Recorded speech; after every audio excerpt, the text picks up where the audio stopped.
It is a beautiful day for baseball as the Jamestown Tarp Skunks set to play host against the visiting Batavia Muckdogs here at Russell E. Detrick Park.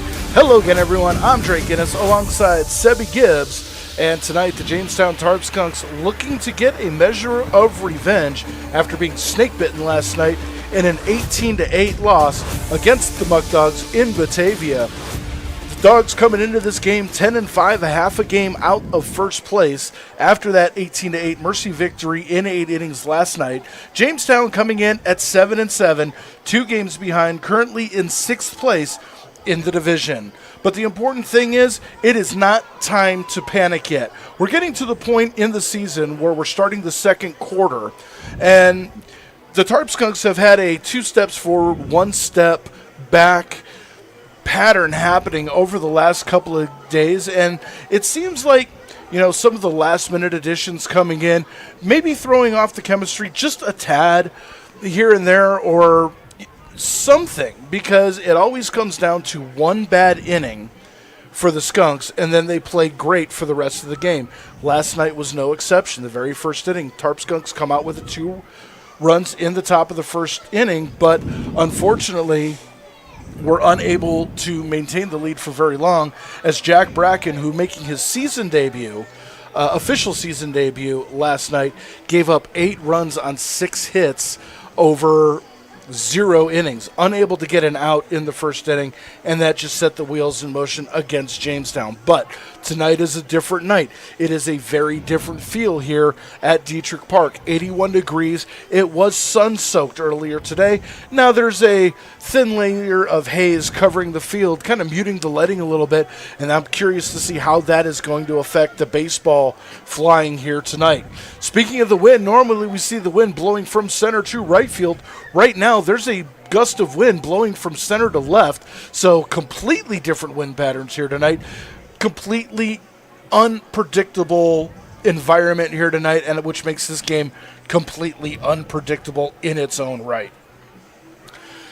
The Tarp Skunks do have some positive momentum going for them.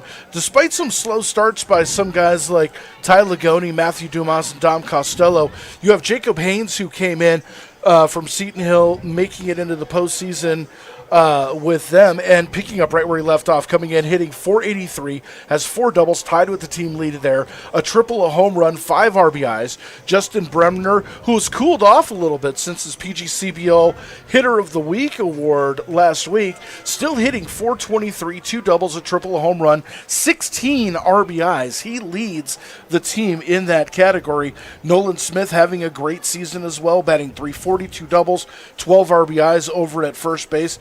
And then we talk about guys like Dom Costello, who started off a little slow and has boosted his average up to .364, couple of doubles, a home run, 3 RBIs. Matthew Dumas, who at one point was hitting .094, has bumped his average up to .318. He's got a double, 4 RBIs, but he's more dangerous on the base pass when he draws those walks, able to steal bases. Also, Ty Lagoni.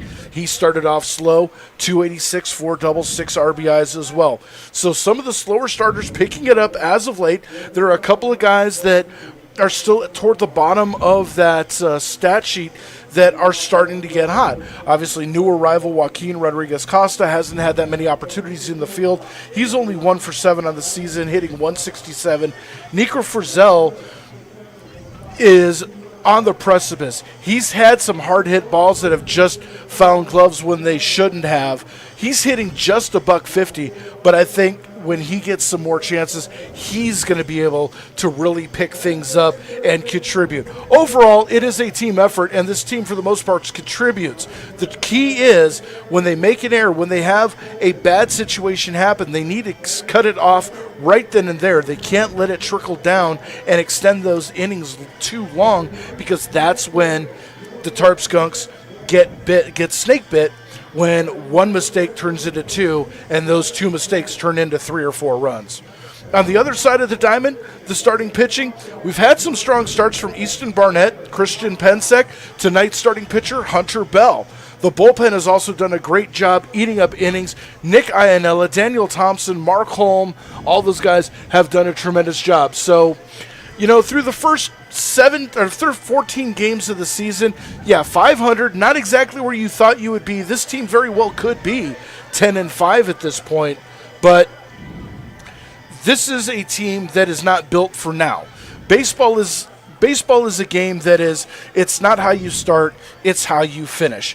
And starting the second quarter of the season, this is a team that once everything falls together, with Jacob Haynes, Justin Bremner, the depth on the bench, the depth in the bullpen, the pitching staff, this could very well be a dangerous team getting deep into the playoffs. This team, Sebi, is built for the playoffs. It's just a matter of getting there.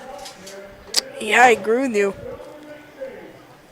All right, so we are getting ready to get the starting lineups, first pitch, and national anthem all set up here as PA announcer Jeremy Becker getting ready to make those announcements. Let's go ahead and give you the starting lineups first for the visiting Batavia Muckdogs. Leading off, the left fielder Braden Horton. The shortstop Tyler Castrataro will bat second. Cooper Fesh, the catcher, will bat third. Justin Espinal at first base, he will bat fourth. Batting fifth in the middle of the lineup will be Jacob Vesco, the right fielder. Brand new Muckdog just arrived on the scene today. The third baseman, Omar Carreras, he will bat sixth. James Bolton will bat seventh. Caleb Walker, the second baseman, will bat eighth. Missing the first name on our extra hitter because we don't have the full roster, but Venno, the extra hitter, will bat ninth. And Travis Hammond, the center fielder, will bat 10th. For the Jamestown Tarp Skunks, Nolan Smith will lead off, playing first base. The designated hitter will be Jacob Haynes. Batting third, the center fielder, Justin Bremner. Nathan Borchardt, the extra hitter tonight, will bat fourth. Batting fifth, the Brady McGuire over at third base. Brady Marshall at short will bat sixth. The Brady bunch starting here tonight. Dom Costello in left field will bat seventh. Ty Lagoni in his familiar position at second base will bat eighth. Eric Weeks, the right fielder, hitting ninth. And Branston Lindquist getting a start here tonight in front of the home crowd. He will bat 10th and be in the squat behind the plate. Starting pitchers for the Jamestown Tarp Skunks is going to be Hunter Bell, who comes in with a 0-1 record, 7.26 ERA in 6.6 2/3 of an inning.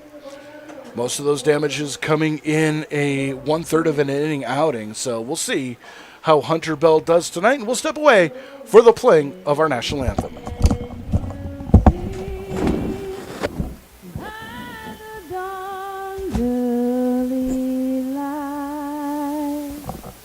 What so proudly we hailed at the twilight's last gleaming, whose broad stripes and bright stars through the perilous fight, o'er the ramparts we watched, were so gallantly streaming, and the rocket trackless, the bombs bursting in air, gave proof through the night that our flag was still there.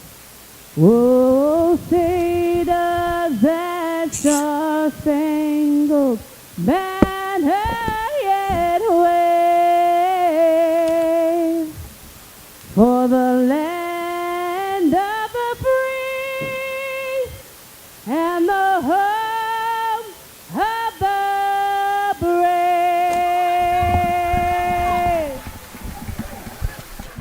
All right, the national anthem is done. Starting lineups have been announced, and we are almost set to go here for Jamestown Tarp Skunks baseball. Starting pitchers again for both teams. First for the visiting Batavia Muckdogs, Walker Gleishaw. will be the starting pitcher, and he will take on left-handed pitcher Hunter Bell for the Jamestown Tarp Skunks. Tell you quickly the action happening around the PGCBL today, as the Elmira Pioneers beat the Newark Pirates 5-4, completing a suspended game from earlier this season. The Niagara Americans right now holding on to a 5-3 lead against the Niagara Ironbacks in Canada. That is in the top of the 8th inning. The Geneva Red Wings and Auburn Doubleday is set to get underway at Falcon Park in just a few moments. Likewise, the official game today for the Newark Pilots and Elmira Pioneers will also kick off at around 6:30, 6:35. The Utica Blue Sox over in the east will take on Mohawk Valley. Glens Falls and Boonville will renew hostilities, and Amsterdam and Aniata will be your 7 p.m. first pitch. All right, Hunter Bell on the mound for the Jamestown Tarp Skunks. He will be facing the top of the order for Batavia, who really gave Jack Bracken trouble yesterday. We'll see if Hunter Bell can have different results here, as it will be Braden Horton, Tyler Castrataro, and Cooper Fesh to lead things off for Batavia. Defensively, it's Costello, Bremner, and Weeks from left to right. McGuire, Marshall, Lagoni, and Smith, third to first.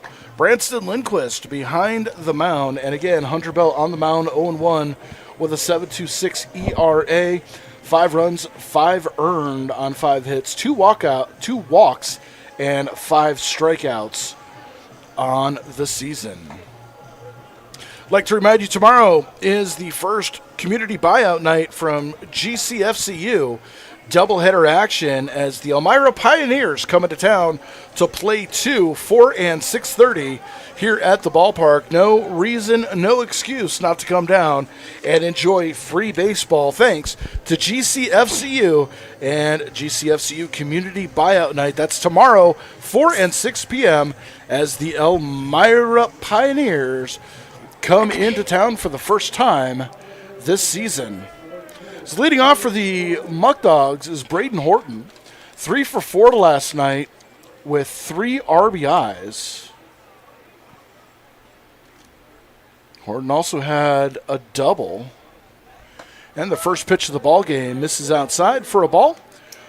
1-0, and we are underway. 6:35, the first pitch. 80 degrees under semi-sunny skies. Call it a thin layer of haze. Is that one outside as well, 2-0. Yeah, and like you said, it's very hazy. Well, not very hazy, but it's hazy, humid. It's going to be interesting today. Weather will probably play an interesting factor in this one. Definitely will have an effect on fly balls to the outfield, as that one taken at the letters for a strike, and Hunter Bell finds the strike zone. 2-1 the count. Today is the first of 4 ball games in 3 days here at Detrick Park. It's the 2-1 well off the plate. 3-1. We mentioned Elmira tomorrow for the doubleheader, the community buyout night. Batavia will be back here on Monday for $2 night. That's $2 beer, $2 hot dogs, $2 beer, $2 bleachers. As that one is outside, and a leadoff walk to start the game for the Muckdogs. Batting up next, Tyler Castrataro.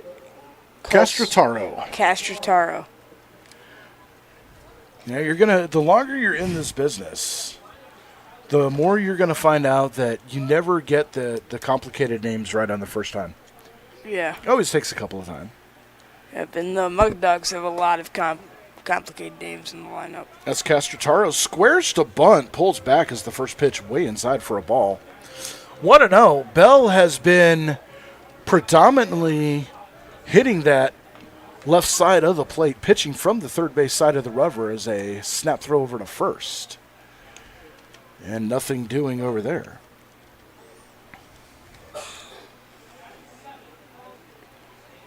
Castrataro 2 for 5 yesterday.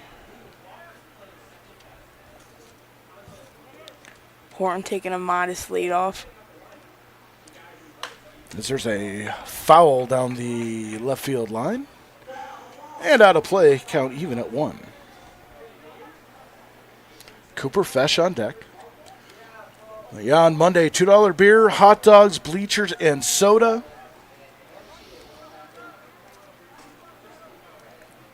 And I've been challenged to do the 9 hot dogs and 9 innings on Monday night while on the air. The question is, do you think I could do 9 hot dogs in 9 innings?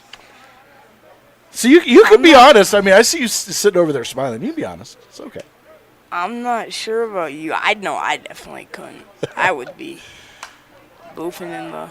That was a safe political answer as that ball fouled off to the right and out of play.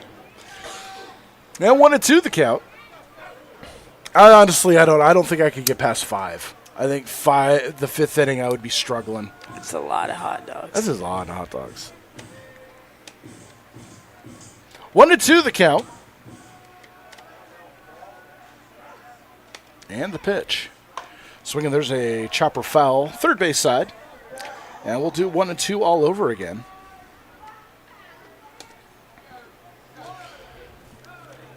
Definitely a bit more humid than I would say we're used to here in the Jamestown area today.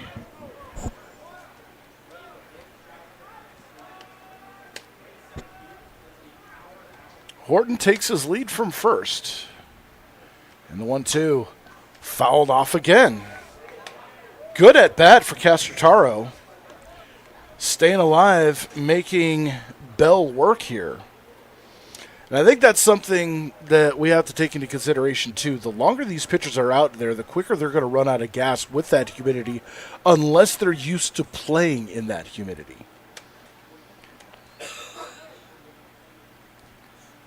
As that pitch fouled off, scaring some of our visitors over by the owner's box. No, it didn't.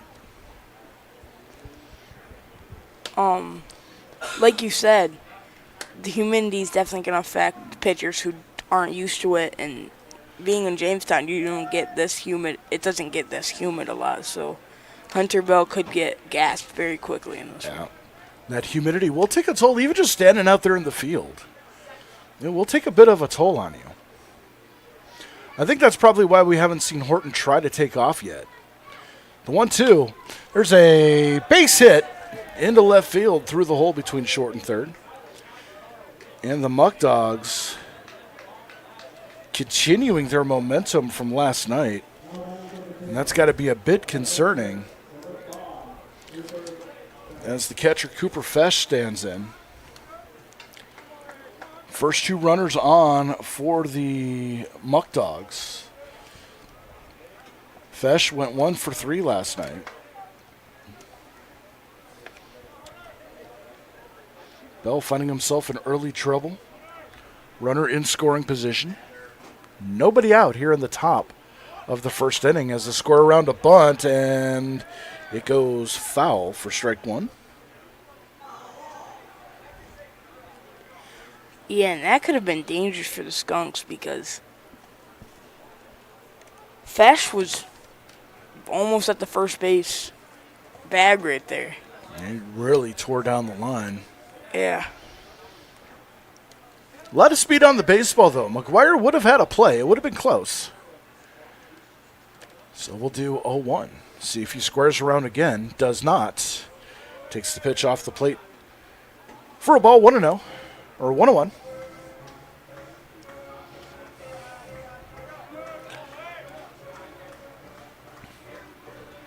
Trying to keep my eyes on where Hunter Bell's lining up on the pitching rubber. Still on the extreme side of third base. Swing and a miss. And Fesh is behind 1-2.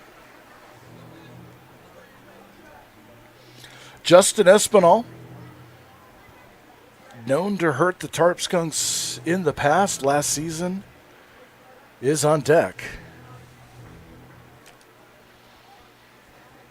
Bell checks the runner at second and the pitch. Swinging, there's a fly ball into left field. Coming in on it, unable to make the catch is Dom Costello, just under his glove.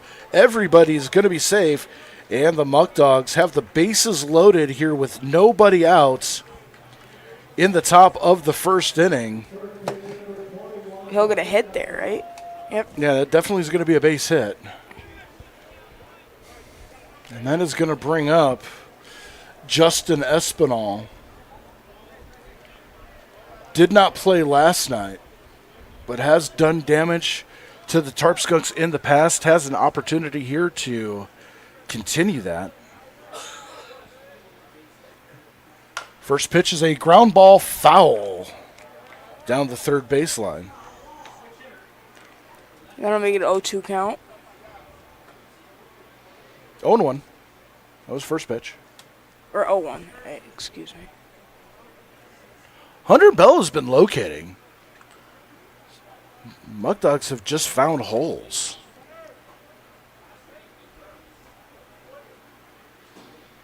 The 0-1 pitch. Inside for a ball, 1-1.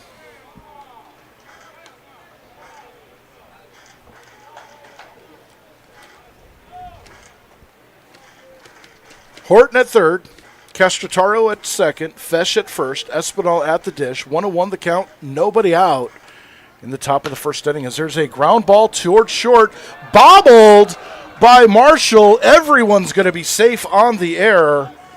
A run comes in, and it's 1-0 Batavia. Yeah, this has been just a dreadful inning for the Skunks. You've had 0 outs, 2 hits allowed, had 1 error, bases loaded. It's not a good situation. Manager Frank Jagoda coming out to have a conversation with his starting pitcher.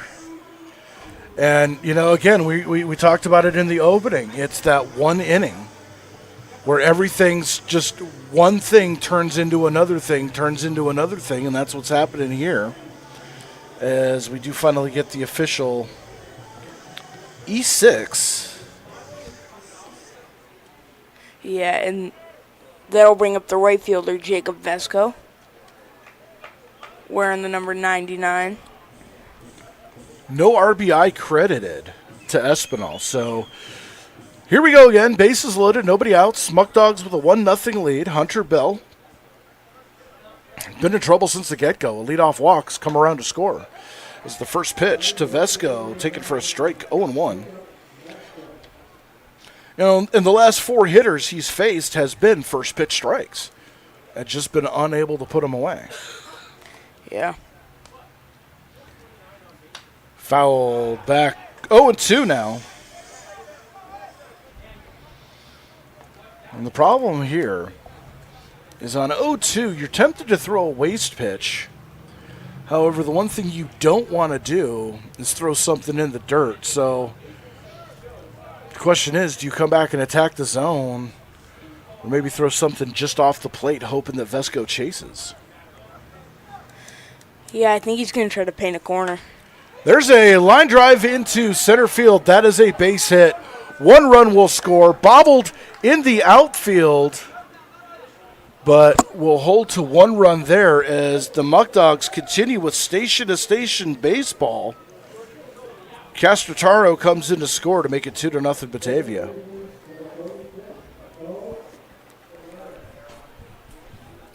Up next, newcomer Omar Carreras just arrived today out of New Jersey. He's a junior at Tusculum University. So this is our first look at him. First pitch from Hunter Bell is fouled toward the stands. Oh, almost a good play by a youngster in the stands with a glove, but a loud foul for out number 1, or strike number 1. as that'll be a souvenir for one of the young fans in the right side bleacher. 0-1 on the outside corner for a called strike. 0-2, and again we find ourselves Bell in a great pitcher's position. We'll see if he's able to coax the first out of this inning. Already up to 22 pitches. As that one missed maybe just a little high, not sure. Lindquist giving our home plate umpire a long look, but did not convince him. Yeah, it must have been just high, because that one looked like right down the middle. As that one swung on the mist for the first out of the inning. And with one away, that's going to bring up James Bolton, the designated hitter.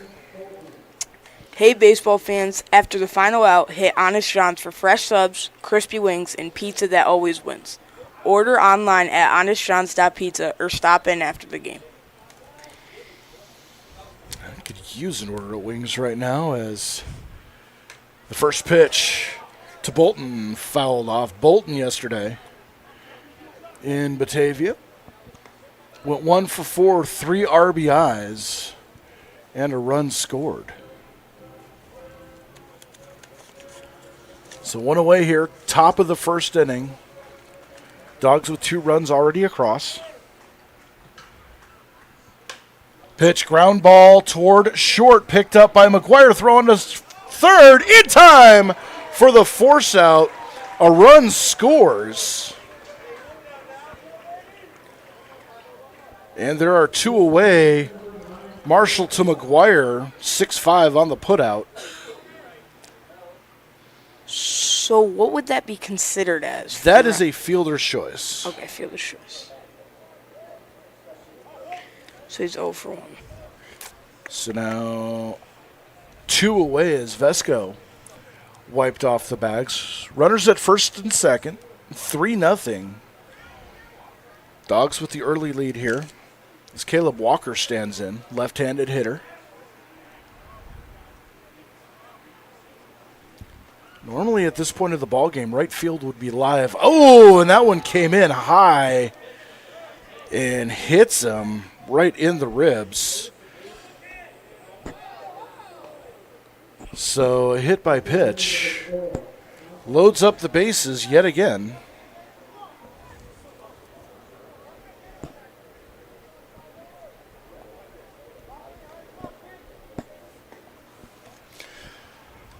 And with that,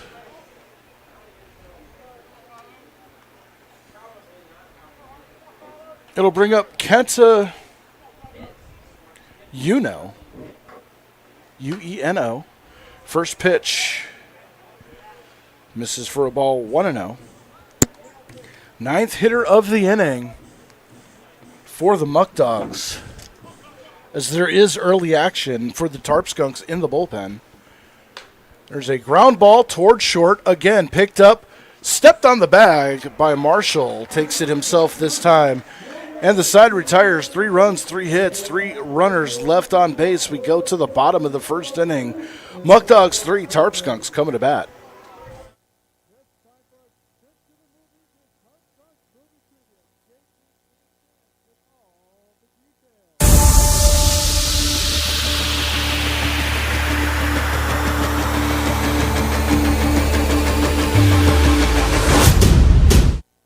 At Southern Chautauqua Federal Credit Union, we believe in supporting our community and helping you achieve your financial goals and strive to make a positive impact for our members and the community. Our mission is to empower individuals with the skills and resources necessary to achieve financial freedom. As our members and the community achieve their goals, we fulfill ours, creating a brighter future together. Southern Chautauqua Federal Credit Union, your partner in financial well-being. Looking to feed the family, the whole team, or just your own hungry self? Honest John's has you covered. We're talking fresh-made subs, crispy wings, and pizza so good you might just start happy dancing. Trust Honest John's for takeout, delivery, and easy online ordering so you can get the goods without lifting more than a finger. Or stop in for our famous all-you-can-eat pizza buffet. From crispy wings to cheesy pies, Honest John's satisfies. Order now at honestjohns.pizza.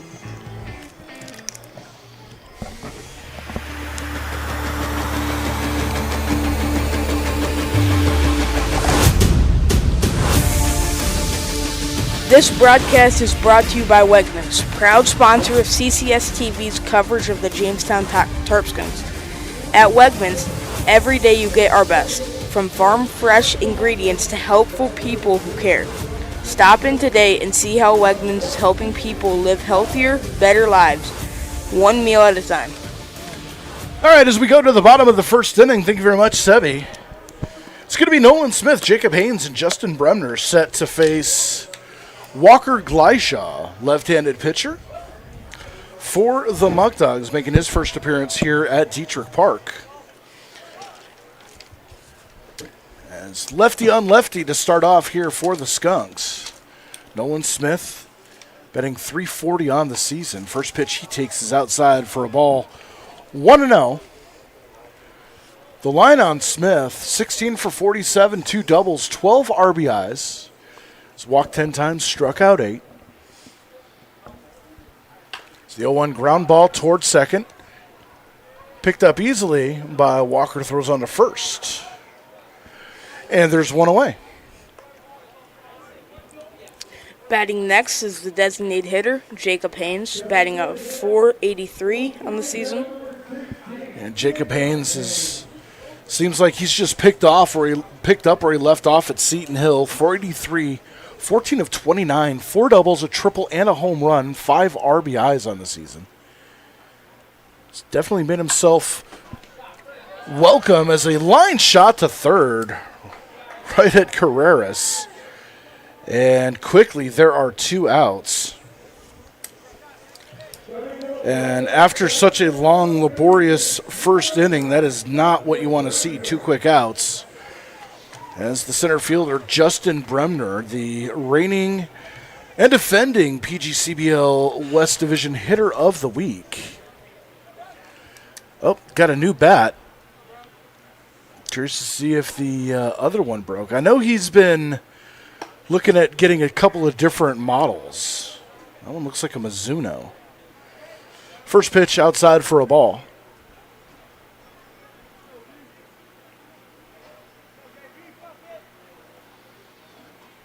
Left-handed sidearmer comes in with a fastball, and that one's hacked back to the screen.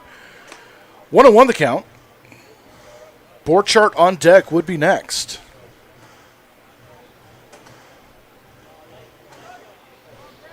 Tarp Skunks need an answer. And the 1-1. There's a fly ball into right field. Coming over is Weeks, or make that Vesco. And he puts it away for the final out of the first inning. Nothing doing for the Skunks. We go to the top of the second inning. 3-0 Batavia with the lead.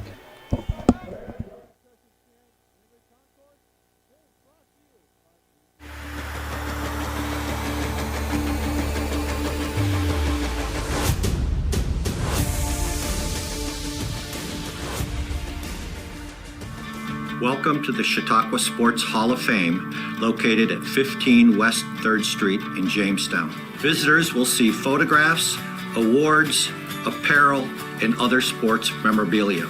We invite all visitors to stop in the Chautauqua Sports Hall of Fame and learn about the sports history of Chautauqua County.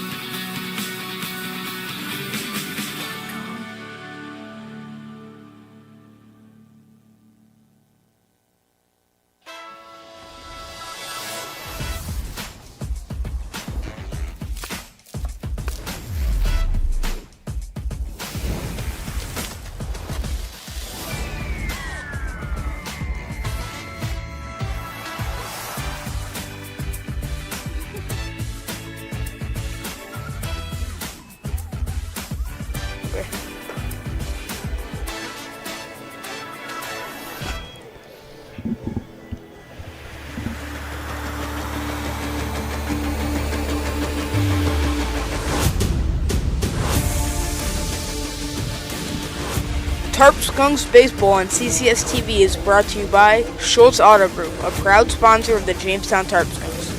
Visit any of our locations in Jamestown or Warren, or online at schultzauto.com. All right. You're getting better at that every single time. As Hunter Bell on the mound for a second inning of work, facing Travis Hammond, who flies one out to right field. This time, it's Weeks underneath it to put it away for out number one. One pitch, one away. And we go back to the top of the order for Braden Horton. Last at bat, he got 4 pitch walked. Scored a run, one of 3. Runs scored 4. Batavia in that top of the first inning. Bell rocks and throws. There's a fastball at the knees for a strike. 0-1. Bell has been, pretty efficient at that first pitch fastball. And I think it just comes down to a couple unlucky breaks that cost a couple of runs to come in. Is that one just off the plate? 1-1. Again, busy weekend. Elmira in town tomorrow for a double dip. Community buyout night. Thanks to GCFCU. No excuse for you not to come down to the ballpark and enjoy some free baseball. 1-1 the pitch. Cut on and missed. 1-2 the count. And on Monday, Batavia back in. So last time we'll face the Muckdogs until July 21st. And they'll be here for $2 night. $2 beer, $2 hot dog, $2 beer, $2 bleachers, $2 soda, $2 beer, $2 beer, and $2 beer as that one is fouled off. We'll do 1-2 all over again.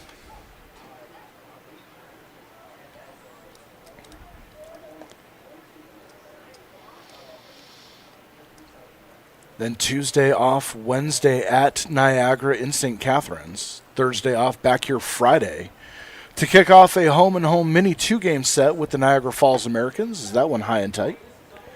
2-2 the count. Friday and Saturday, Niagara Falls will be here on Friday. We'll be in Niagara Falls on Saturday. And then flip over the month to July, and we're looking at the Niagara Ironbacks coming in July 3rd to celebrate the 4th of July festivities here at Detrick Park. Good job by Horton to take an 0-2 count, work it full. Yeah, on that last pitch, I'm quite not sure where that missed. It might have been low, but it looked right down the plate. Umpires today less than accommodating on those close ones. As the 3-2 pitch, called strike 3. Horton got caught looking for Waldo, didn't like the results, and he will sit down for out number 2. That might have been what we call a make-up strike. Umpire, I think, may have missed a strike on the last one, and that one close enough to call strike 3. Hunter Bell definitely the beneficiary as Cooper Fesh stands in. Make that Tyler Castrataro. Fesh on deck. Castrataro singled and scored his first at-bat.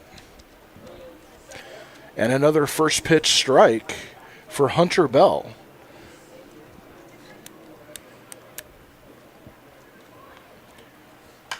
Foul. Right side toward the Muckdog bullpen and right off the mound. Very nice. 0-2 the count to the Muckdog shortstop.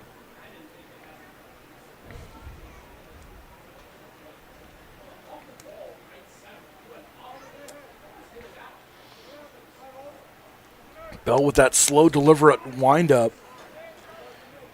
Missing outside for a ball. 1-2 the count. And Castrataro has an interesting pre-pitch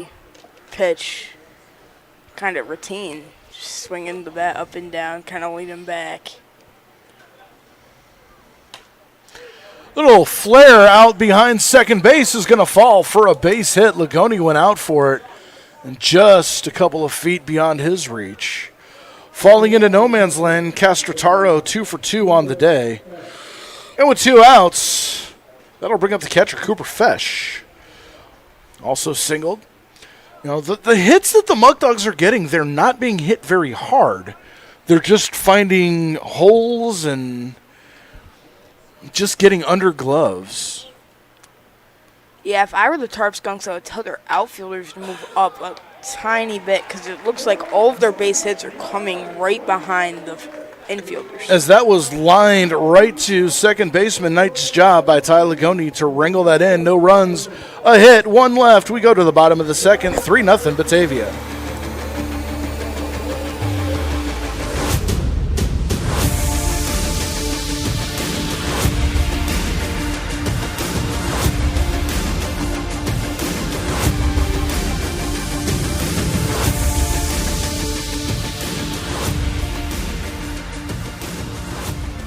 Welcome to the Chautauqua Sports Hall of Fame, located at 15 West 3rd Street in Jamestown. Visitors will see photographs, awards, apparel, and other sports memorabilia. We invite all visitors to stop in the Chautauqua Sports Hall of Fame and learn about the sports history of Chautauqua County.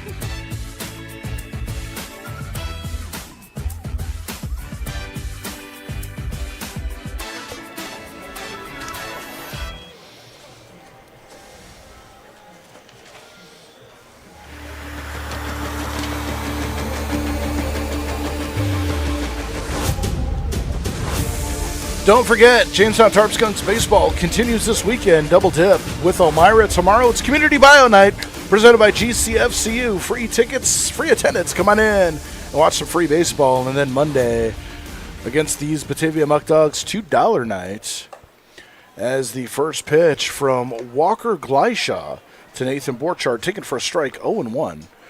That's $2 bleacher seats, $2 sodas, beers, and hot dogs. Always a good time. Come on down. 0-1 taken off the plate for a ball, 1-1. It's Borchardt, McGuire, and Marshall due up in the inning.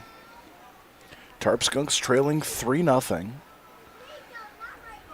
Hunter Bell had a Jekyll and Hyde. Oh, is that ball hitting Borchardt in the head? Back of the head. Coach Jagoda coming out to check on his catcher. And it looks like he's shaken up a little bit. Checking his jaw. Yeah, I think it might have hit his little guard on his helmet, like a tiny bit, kind of crossed that in the back of his helmet. Probably didn't feel the best. Frank Jagoda checking in, medical staff checking in, making sure he's good to go.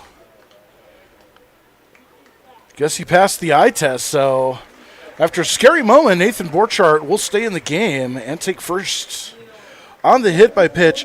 You always hate to see that. You know it's not intentional. You know, it's just one of those things that does happen. And with the advancement in technology with batting helmets and things, definitely more protected than he would have been even back in my day when I was playing. As Brady McGuire stands in now, nobody out. Borchardt at first, and the left-hander catches the outside part of the plate for a strike. 0-1 the count. Gleishaw, a pure side armor. 90-degree angle coming off that mound. Snap throw over to first, Borchardt back. See, I could imagine some runners stealing third because that's where he has his back to. That's the only bad thing about his pitching approach. And there's obviously a runner on second or third, but it doesn't seem like he would look that way comfortably, like a lot, without getting out of position. There's a foul straight back almost into the booth. Look out. And McGuire down 1-2. Well, the thing with him, too, is I'm watching him. He's hard to time. Yeah, so if he goes for like an off-speed pitch, he'll definitely throw off these hitters. The 1-2 bouncing in the dirt. And good eye by McGuire. 2-2 the count.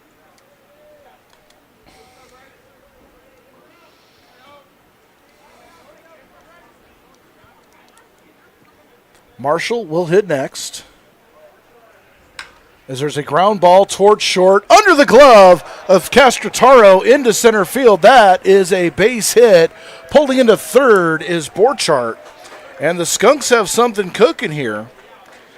Nobody out, runners at the corners. And that'll bring up Brady Marshall, the shortstop, coming in batting .250 on the season. Has a double, no RBIs. He has an opportunity to pick up his first RBI of the season. And Brady McGuire with the first Tarp Skunks hit of the game.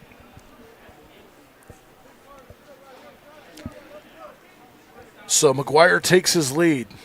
Snap throw over to first. And McGuire back easily.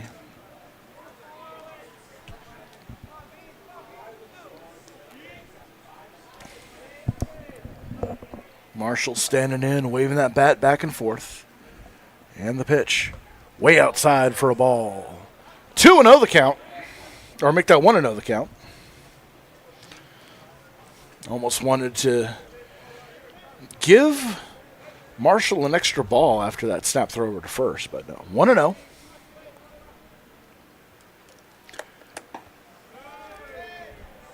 Off-speed pitch off the plate. 2-0 the count.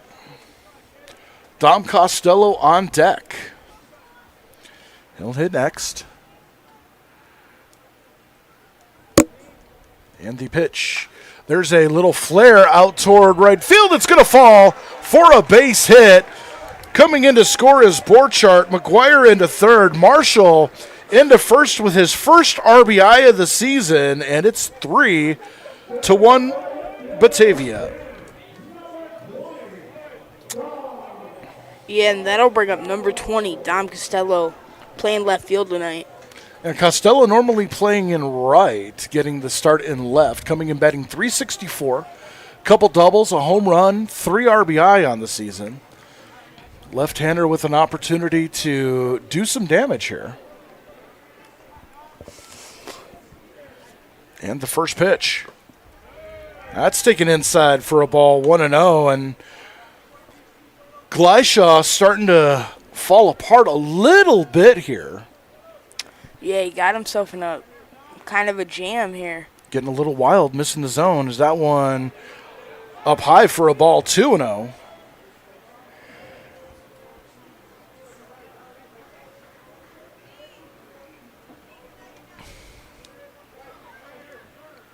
Runners take their lead.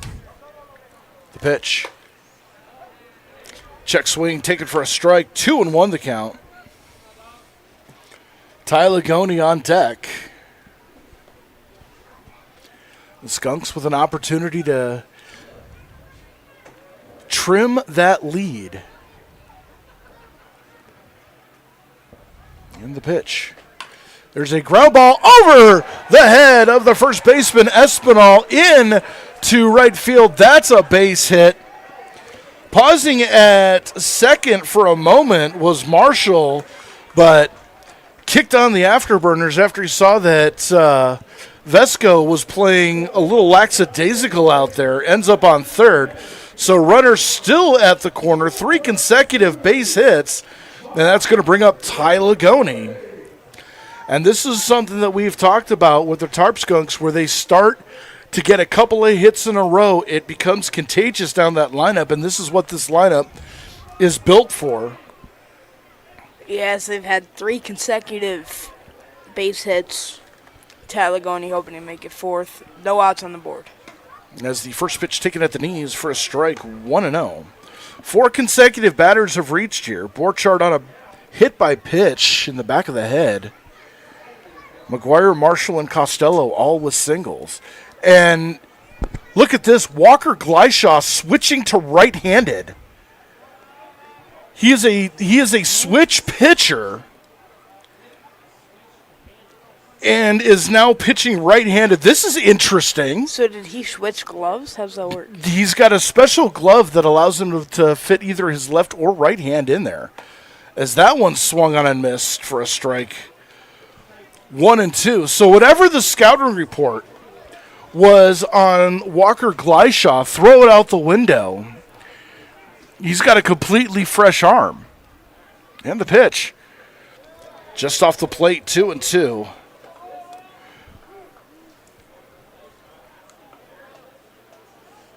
And this is, if you're the Skunks, you're like, okay. Yeah, that's crazy. And this is actually great for Ty Lagoni. He's actually working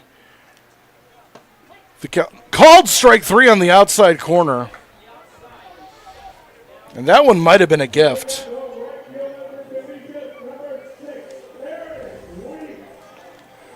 First out of the inning, that'll bring up Eric Weeks.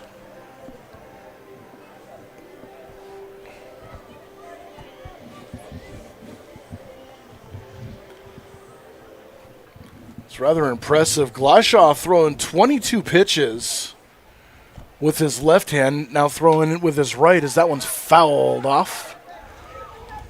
0-1. Weeks coming into the game, batting .235, has a home run, 6 RBIs. Along with Justin Bremner, has 2 of the best mean faces when they're hitting. It looked like they just absolutely hate the baseball. Is that one taken outside for a ball? 1-1 the count.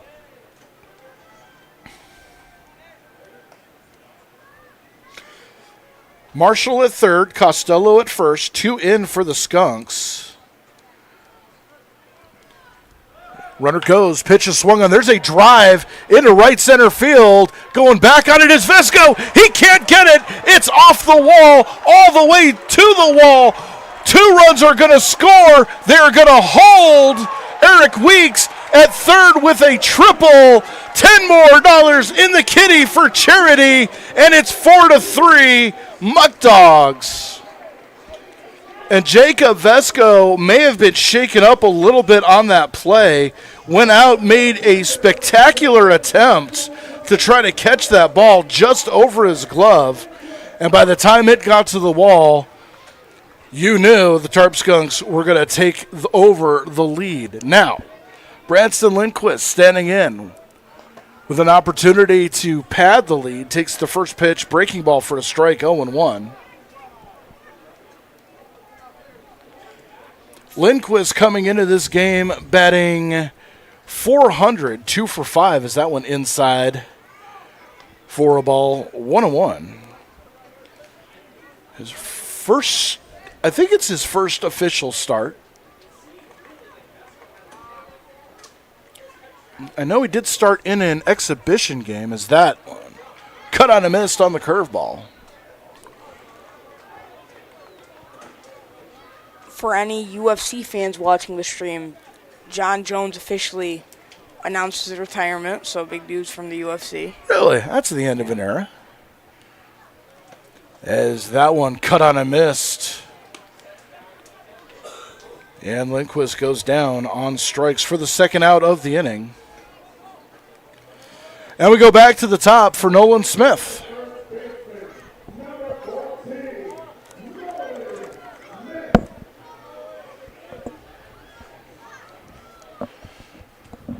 Smith standing in, runner at third, 2 away. 0 for 1, grounded out to second in his first at bat. Takes the first pitch for a ball, 1-0. Weeks off third. Gave the Skunks a lead with a huge drive for a triple that went all the way out to the Axiom sign. As that one fouled back, 1-1 the count. Yeah, and the right fielder Vesco on the triple goes for it, reaches for it, stumbles, and it just rolls. And he went 3. Give him a ton of credit, though. Vesco almost had that. I thought it was definitely caught. As Glyshaw takes something off that one. Swung on a miss. 1-2 the count to Smith. 8 hitters for the Skunks to the plate in this bottom of the second. As that one up high. 2-1. 2-2.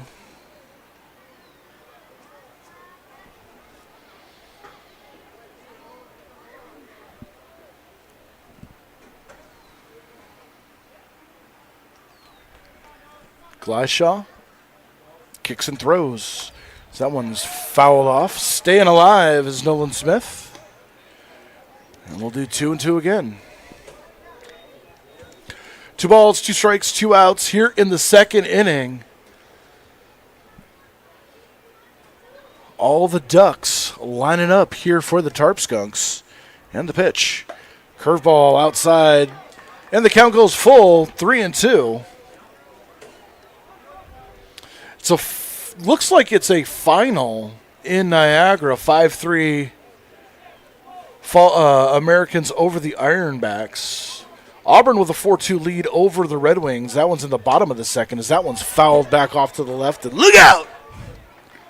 Yeah, it looks like it goes over the bleachers. Might have hit the bleachers. And we'll do 3-2 all over again. The Elmira Pioneers, who will come into Jamestown tomorrow for a double dip, has a 2-1 lead over the Newark Pilots, that in the top of the third. The rest of the action over in the east we'll tell you about a little bit later. As that one foul tipped in and out of the glove of Fesh. And Smith stays alive. Utica 4-1 over Mohawk Valley. No score between Glens Fall and Boonesville. And Amsterdam with a 1-0 lead over Aniata. And the 3-2 again. Just missed inside ball 4. Walker Glyshaw was walking off the mound thinking he had strike 3, but not to be. And with 2 outs, the designated hitter Jacob Haynes steps to the plate. And we are going to get a coaching visit. No activity in the bullpen for the Muckdogs. So, with a switch pitcher, still has a fresh arm. No activity in the bullpen for the Skunks either. So Hunter Bell will get a 3rd inning of work. Yeah, and the Skunks have just, ever since those 3 consecutive base hits, Skunks have been on a roll. They've taken the lead 4-3. Beginning it was 0-3. So big inning for the Tarp Skunks here. Yeah, and you worry, last night, 8 runs in the bottom of the first inning for the Muckdogs. You have that running in the back of your mind while it's happening. You don't want to say anything, and then the Tarp Skunks turn it around here. It's definitely a different animal playing here at Detrick Park than it is at Dunn Field. Or Dwyer Field, as the first pitch to Jacob Haynes on the outside for a called strike, 0-1.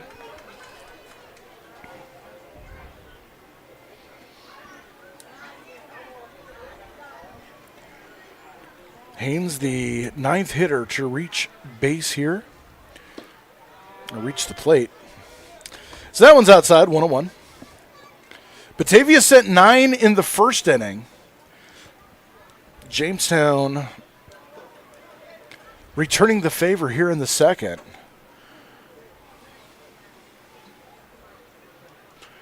And the pitch. Off speed, catches the outside corner for a strike. 1-2 the count. Yeah, and what's crazy about this pitcher, Walker Glyshaw, is he's a both-handed pitcher, and from both hands he's throwing sidearm. So that's very uncommon, very unusual. Runners take their lead. The 1-2. Outside for a ball.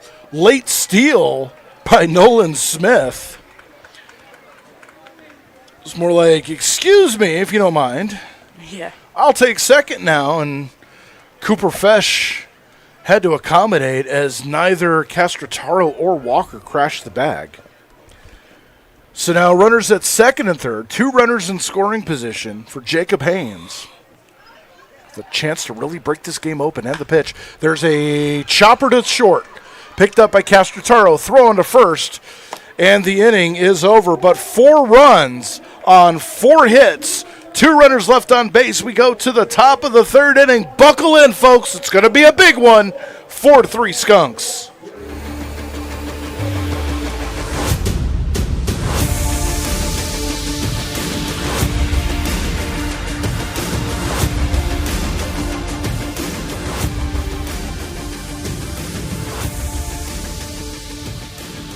What's life like in Chautauqua County? It's where small-town charm meets world-class culture, where your downtime gets an upgrade across miles of lakes, state parks, and vibrant local vineyards, where you can live the high life at a low cost as your dollars go further and your roots grow deeper. Whether you're building a business or advancing your career, settling down or settling up, choose Chautauqua County, where every step you take is toward the life you love. Start your next chapter at livechq.org. Our generation has a choice. Turn away from the world's problems or chase them down. We refuse to sit back and watch them pass us by. Watch us fly ahead. Rise to every challenge and overcome anything. And 21 right. Watch us become the next greatest generation.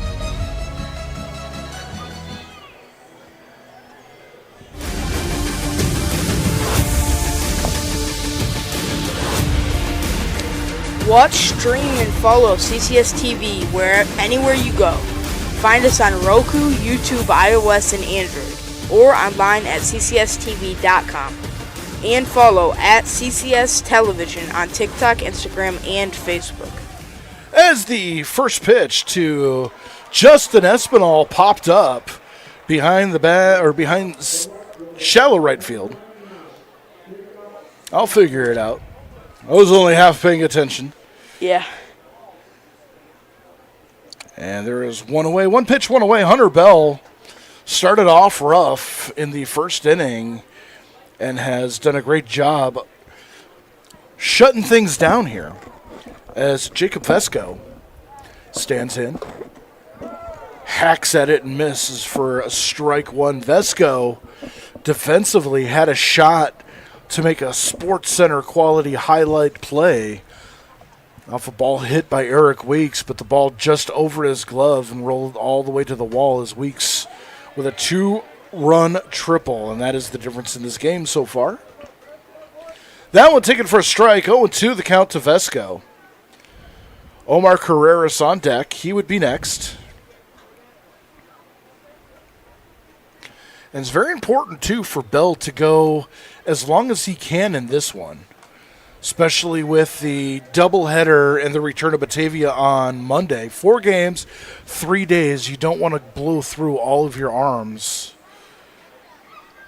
before you can get to the off days Tuesday and Thursday with a game mixed in between on Wednesday. 0-2 the count. Taken outside. 1-2.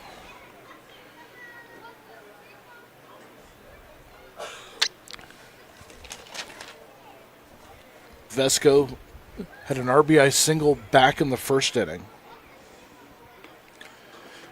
Cuts on and missed for a strikeout. Lindquist up with it. Throw on to first. They're saying he bobbled the ball, even though Smith did bobble it, picked it up with his bare hand, had control over it. The home plate umpire is going to say no control. So a strikeout and an error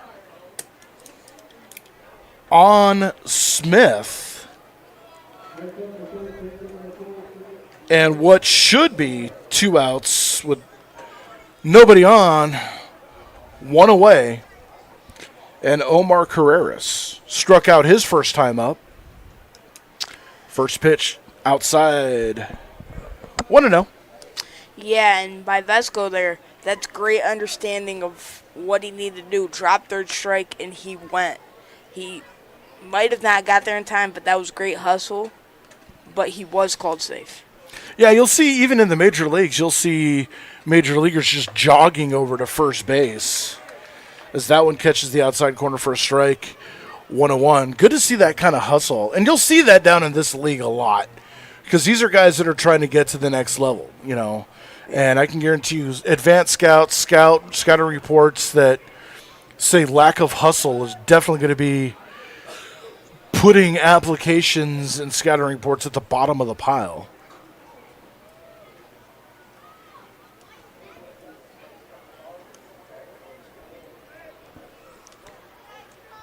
Vesco takes his lead. 1-1 the pitch. Breaking ball misses. 2-1.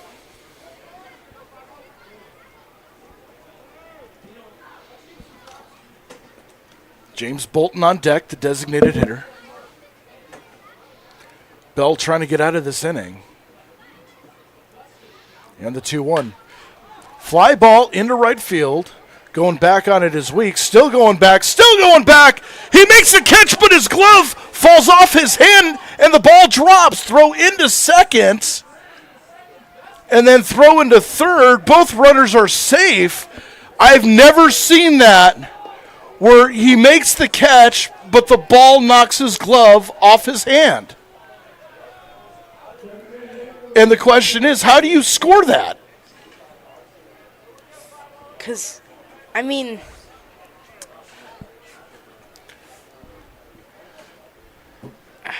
and we're going to get a coach's visit here. It looks like they're going to score that as a base hit, and that is going to be the end of the day for Hunter Bell, as Frank Chigoda has seen enough. This is the Schultz auto call to the bullpen. We'll be back with a new pitcher in just a moment. pretty sure that's Daniel Thomas.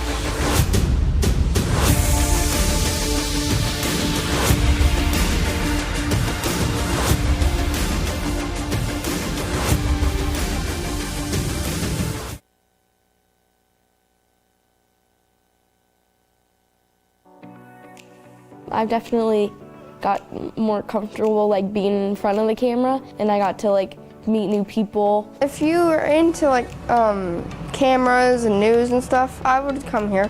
You get to do a lot of cool stuff. You go to like one of those baseball games, usually you're just stuck in the stands. But with us, no. You can go on the roof or on the field. If people want to learn more, you just have to go to CCS-TV.com. Schultz is the place where you can not only find your next new car, you can customize it exactly how you want it. Build a vehicle from one of your favorite brands, secure rebates and incentives, and expect delivery within 6 to 8 weeks. Get the keys to your ride in-store or in your own driveway and enjoy a year of complimentary Schultz Auto Care. Walk in to view our exciting inventory of vehicles arriving daily, or schedule your digital consultation new online pitcher on the today mound to discover why we say you can't beat a Schultz deal. Who has been one of the Tarp Skunks' best coming out of the bullpen. Through 9 innings, 9 hits, 6 runs, 6 earned, 3 walks, 5 strikeouts. Don't let the numbers fool you. 1 bad inning, inflating some numbers. Daniel Thompson has been one of the best, or Thomas has been one of the best coming out of the bullpen for the Skunks. And he will inherit a bit of a jam here with runners at second and third on what they're calling a hit and an error on Weeks. Yeah, somebody get Weeks a tighter glove. Just glove slips right out of his hand. First pitch from Daniel Thomas to James Bolton misses for a ball, 1-0.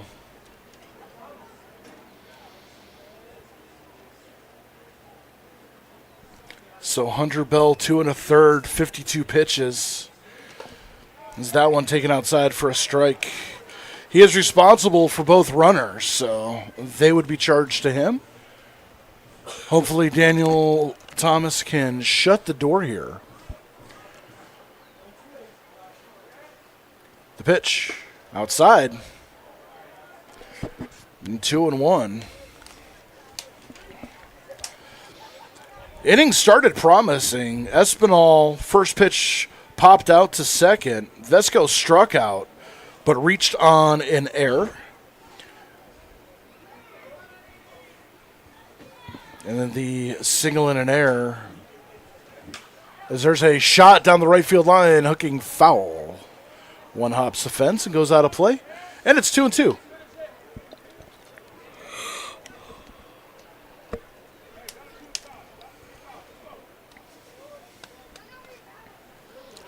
Caleb Walker on deck. Bolton grounded into a fielder's choice his first time up.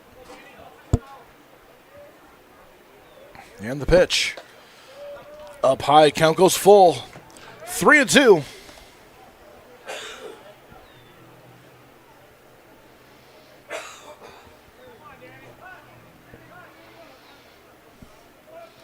The smells of barbecuing meat drifting over the ballpark.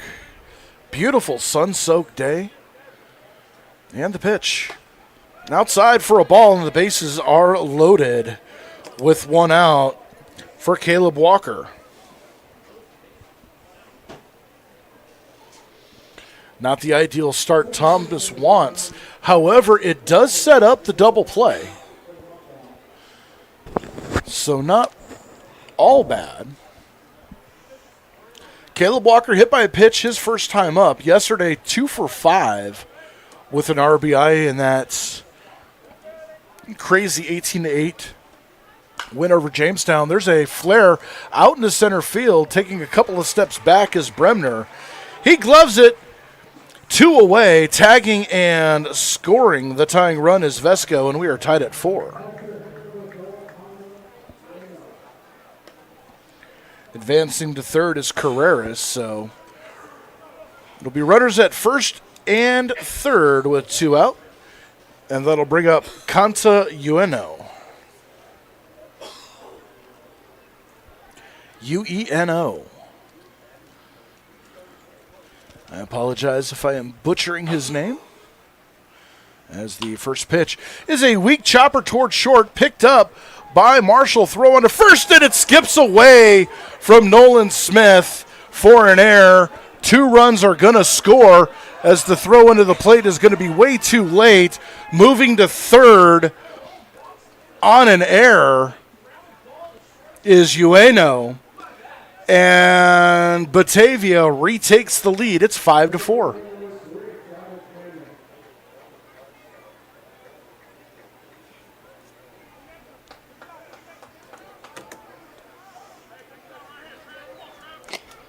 Yeah, just like the first inning.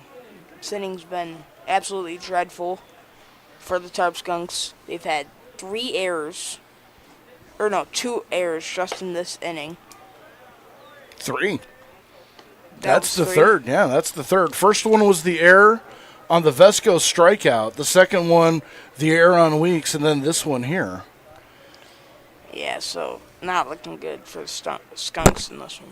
Travis Hammond stands in, fouls it off. 1-1 the count.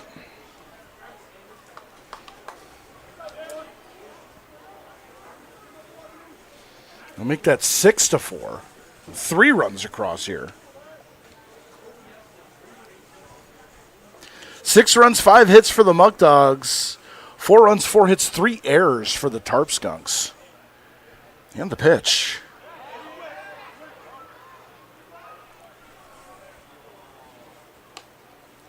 Did not come close to going around on that one. Up high, 2-1 the count. So credit 2 of those runs to Hunter Bell, 1 to Thomas, as that one's fouled back. And it's 2-2 to the 10th place hitter.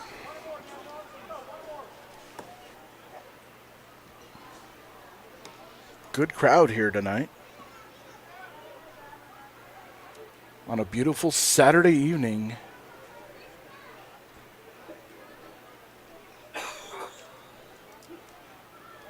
In the crown jewel of Chautauqua County, as that pitch fouled off at the plate again. And we'll do 2-2 all over.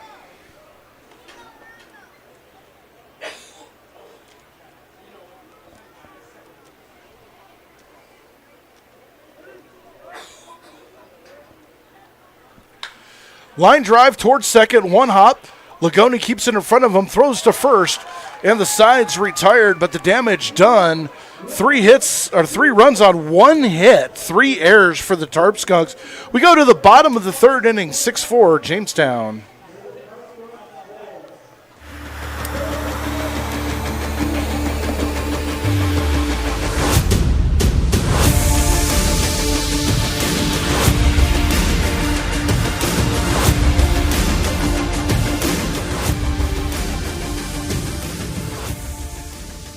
What's life like in Chautauqua County? It's where small-town charm meets world-class culture, where your downtime gets an upgrade across miles of lakes, state parks, and vibrant local vineyards, where you can live the high life at a low cost as your dollars go further and your roots grow deeper. Whether you're building a business or advancing your career, settling down or settling up, choose Chautauqua County, where every step you take is toward the life you love. Start your next chapter at livechq.org. Our generation has a choice. Turn away from the world's problems or chase them down. We refuse to sit back and watch them pass us by. Watch us fly ahead.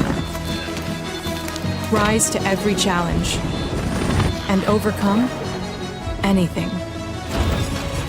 Watch us become the next greatest generation.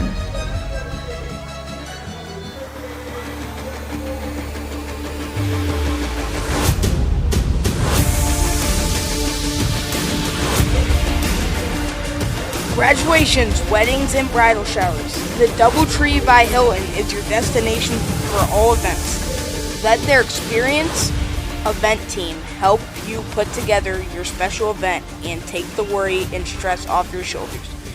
Now offering specials for company events and parties. So stop in or call today. Justin Bremner stands in for the Jamestown Tarp Skunks, leading off the bottom of the third inning, as Walker Glyshaw starts his third inning of work back to the lefty. As the first pitch was swung on and missed. 0-1. It was interesting to see after Glyshaw gave up 3 runs, switching from left to right-handed. So that one's off the plate. And that, that gives Batavia a huge advantage in this game, because when his left arm gets tired, he can just switch to the right, which means he can stay in the game longer, and Batavia doesn't have to use as much of their bullpen. So that pitch swung on way too early. Bremner having some problems timing the off-speed pitch.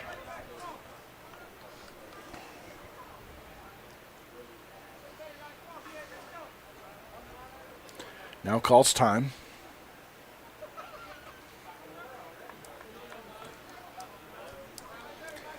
It'll be Bremner, Borchardt, and McGuire.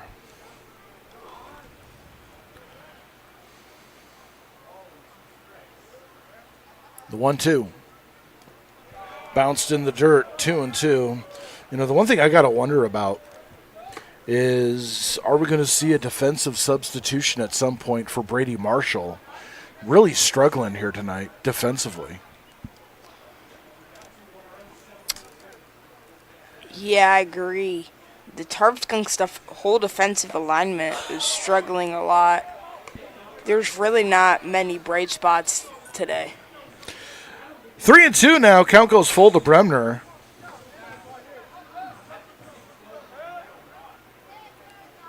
And the pitch fouled. Fisted off the hands and shot it toward the Muckdog bullpen.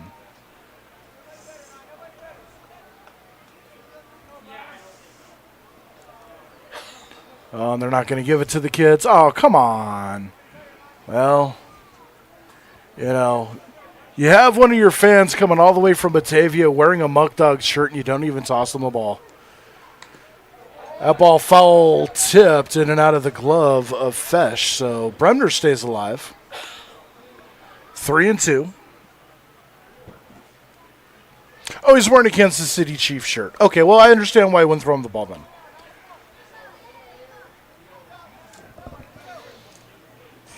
For those of you that follow know, I have no love for the Kansas City Chiefs, as that one Taken outside for a ball, and Bremner with a leadoff walk to start the bottom of the third inning, and that'll bring up Nathan Borchardt.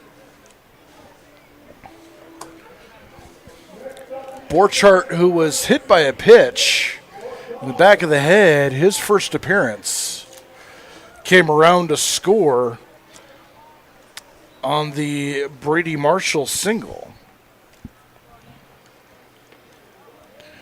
6-4 Batavia, bottom of the third inning. Is that one way off the plate? Borchardt came into this game batting .250, remains at .250.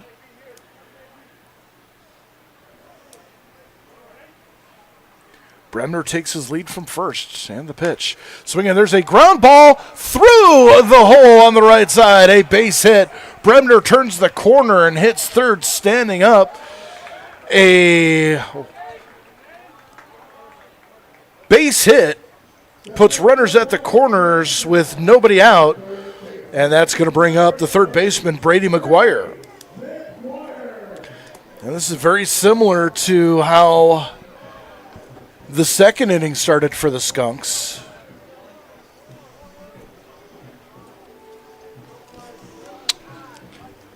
In the second, it was a hit by a pitch, and then 3 consecutive hits. This started off with a walk and a first base hit. So runners at the corners, nobody out. McGuire with a base hit. And the first pitch taken outside corner for a strike. 0-1 the count.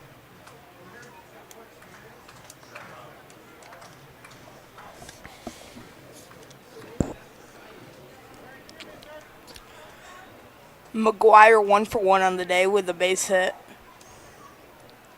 Looking to get a second here as that ball grounded in the dirt. 1-1 McGuire. Dylan Borchardt not worth the attempt to second. Ball didn't get far enough away from Fesh. So no damage on the wild pitch. 1-1. Foul tipped. And that'll bring up to 1-2.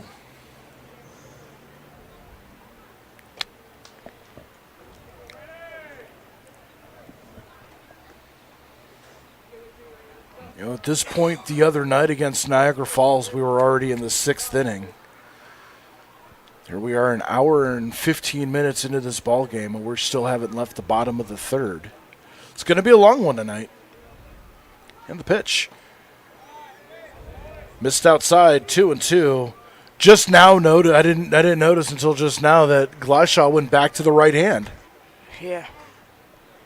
It's like his 4th switch. It's just so natural you don't even notice. The pitch. Swinging, there's a ground ball towards short. Sliding stop by Castrataro. Throw not in time. As a run scores.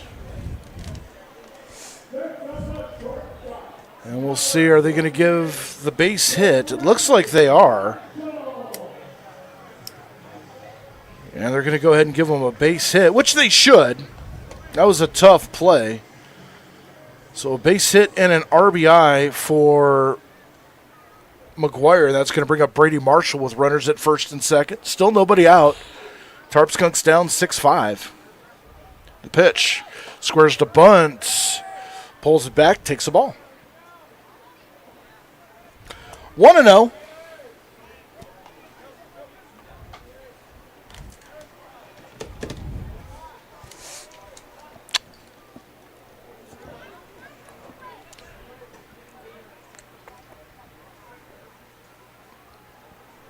Runners taking their lead.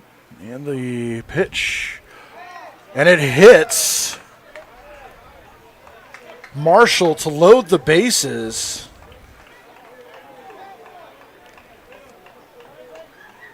And you have to wonder at what point is the novelty of the switch hitter going to wear off, or switch pitcher going to wear off, as it looks like Skip Martinez is going to make the call to the bullpen. Gleishaw is not happy about it. Martinez hasn't taken the ball yet, but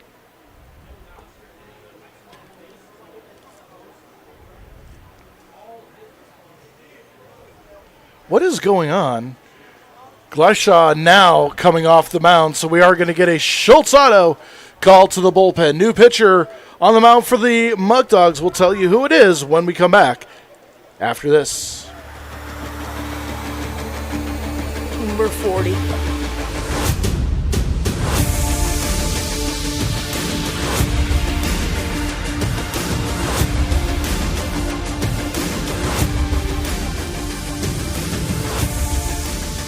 Welcome to the Chautauqua Sports Hall of Fame, located at 15 West 3rd Street in Jamestown. Visitors will see photographs, awards, apparel, and other sports memorabilia.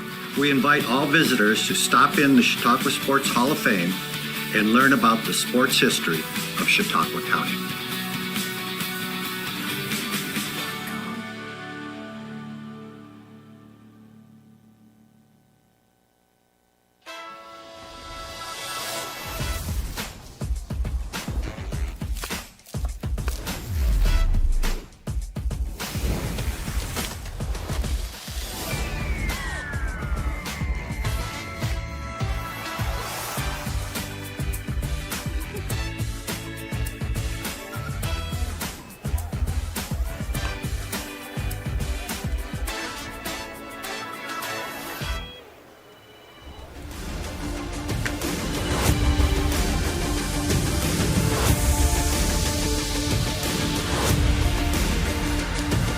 New pitcher for the Batavia Muckdogs is number 40, Evans Hollinsworth. Big left-handed pitcher. Changeup, fastball, bit of a slider. Power pitcher will come in and replace Walker Gleishaw. Walker Gleishaw, who on the hook for all three runners. So 4 is full of Skunks, and that's going to bring up the left fielder, Dom Costello.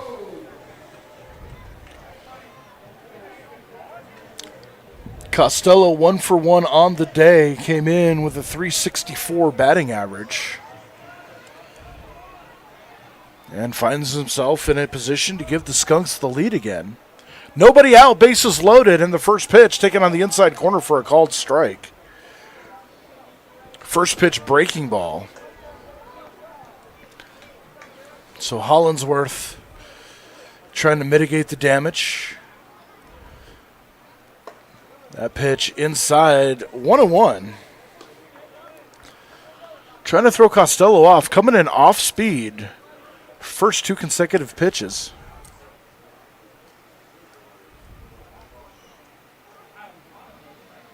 One. At the knees for a strike. 1-2 the count. Change speeds came in with the fastball. Has Costello guessing here.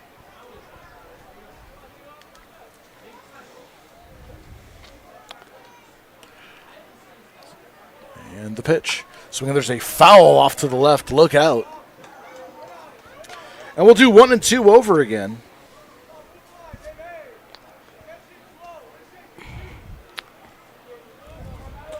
I think Evan Hollinsworth will go for like a changeup, something to throw him off. Just went for a couple fastballs. I'd say challenge fastball up, and there it is up the middle.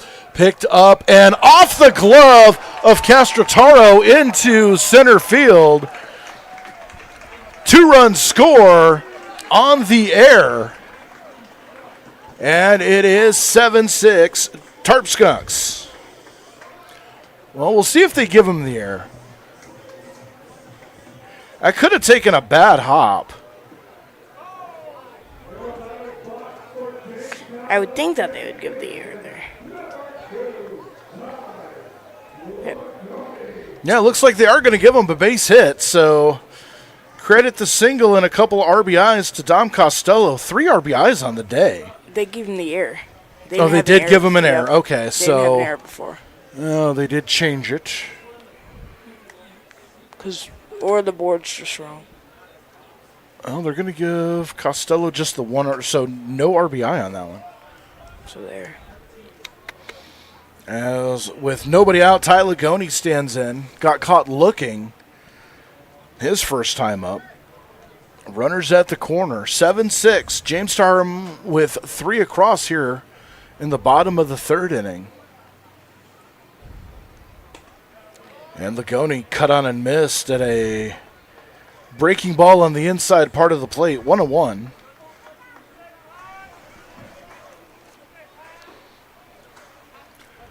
For Lagoni, it's been hot and cold. Goes hot and cold. Does have 4 doubles, 6 RBIs on the season. And the pitch. There's a hard chopper toward short. Castrataro has it. Second for 1. Throw on to first. 2. A double play. But coming in to score is Brady Marshall. Give Lagoni an RBI on the double play. And Eric Weeks will come to the dish with nobody on. He is 1 for 1 on the day. He had a triple last time up.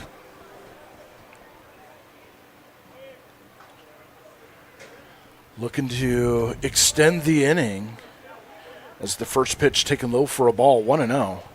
Tarp Skunks with 4 in the second, 4 in the third. It's a high-powered offense, and we talked about it.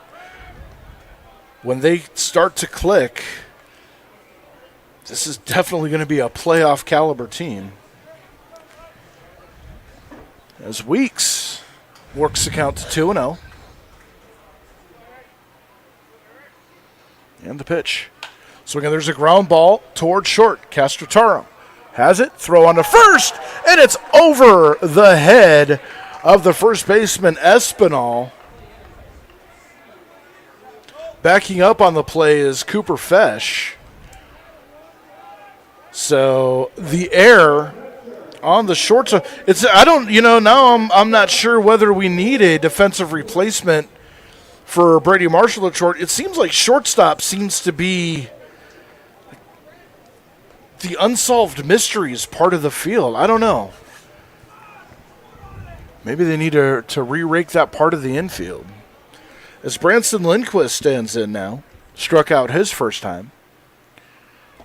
And the first pitch in the dirt for a ball. Nolan Smith, top of the order, would hit next.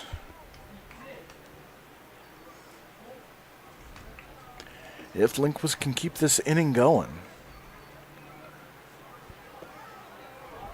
A pitch down low, 2-0. Weeks showing no interest in stealing over at first base. Very minimal secondary lead. Outfield playing straight away. And the pitch. Cut on and missed on a breaking ball. Lindquist just a bit in front of it. And it's 2-1. 2 away, bottom of the third, 8-6 Tarp Skunks. As there's a little blooper, too short, picked up, throw on to first by Castrataro, and the side is retired. But the Skunks retake the lead, 4 runs on 3 hits, 1 runner left on base. We go to the top of the 4th inning. It's 8-6 Skunks.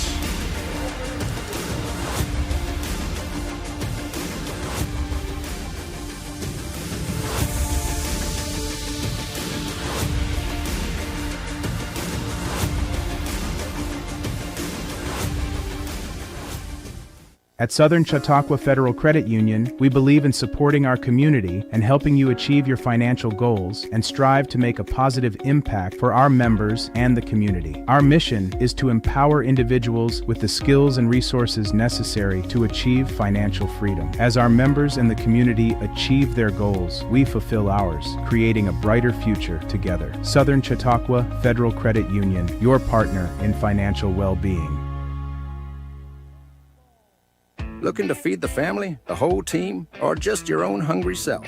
Honest John's has you covered. We're talking fresh-made subs, crispy wings, and pizza so good you might just start happy dancing. Trust Honest John's for takeout, delivery, and easy online ordering so you can get the goods without lifting more than a finger. Or stop in for our famous all-you-can-eat pizza buffet. From crispy wings to cheesy pies, Honest John's satisfies. Order now at honestjohns.pizza.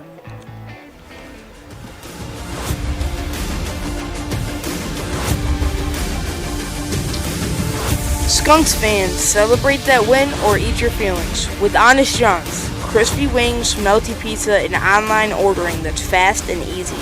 Visit honestjohns.pizza tonight. Daniel Thompson on the mound. He will begin his first full inning of work. Came in the top of the third inning with one away and the bases loaded. Worked himself out of the jam as much as possible. Comes in with a 2-run lead here. Second time the Tarp Skunks have led the top of an inning with the lead. We'll see if Daniel Thompson can lock it down as we are at the top of the order now for the Muckdogs. Horton, Castrotaro, and Fesh, the 1-2-3 hitters, due up. And the first pitch taken for a strike, 0-1. On the day, Horton has walked and scored, struck out looking. His third plate appearance of the afternoon. And the pitch. Just low for a ball, 1-1. Still warm, mostly sunny, a few scattered clouds in the sky, very little breeze. And what little breeze there is blowing out to left field. So that one came inside awfully close, but a ball. 2-1. Castrotaro, who had a eventful bottom of the third inning over at shortstop, is on deck. Is that one inside and low. 3-1 now to the Muckdog left fielder.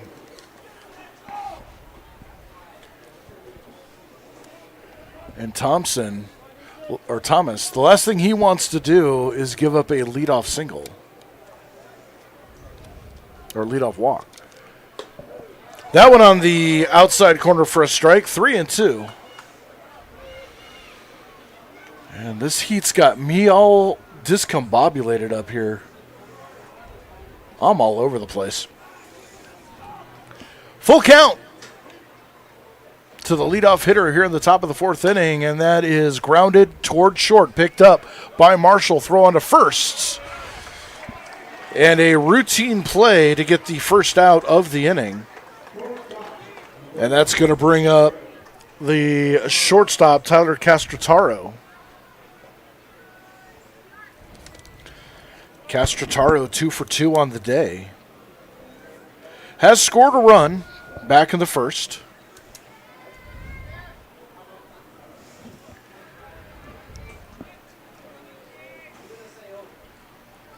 Squares to bunt, and it's a pretty good one. Picked up by McGuire at third, throwing to first. And quickly, there are two away, and that's the kind of start that Frank Chigota and Daniel Thomas wanted to start this fourth inning. And with two down, that is going to bring up the catcher, Cooper Fesh.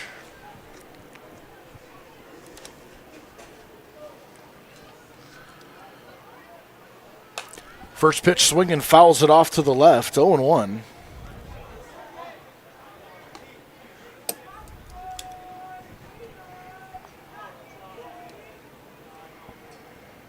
Fesh singled in his first at bat, lined out to Tyler Goney his last time up, and that one just misses the corner, 1-1.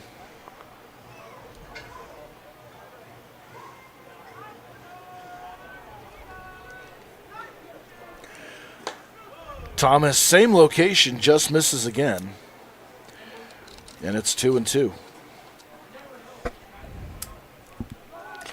Two down here in the top of the fourth inning. 3 runs in the first, 3 in the third for the Muckdogs. 4 in the second, 4 in the third.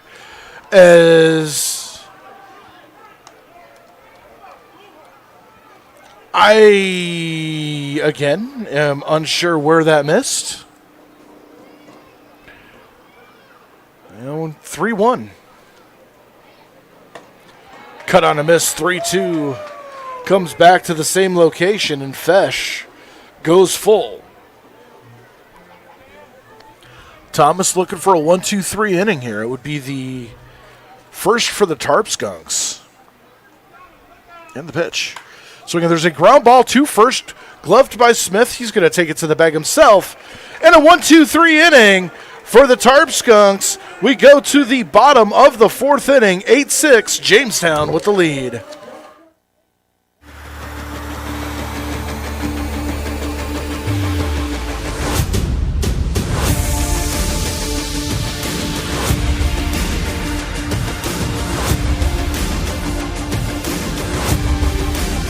What's life like in Chautauqua County? It's where small-town charm meets world-class culture, where your downtime gets an upgrade across miles of lakes, state parks, and vibrant local vineyards, where you can live the high life at a low cost as your dollars go further and your roots grow deeper.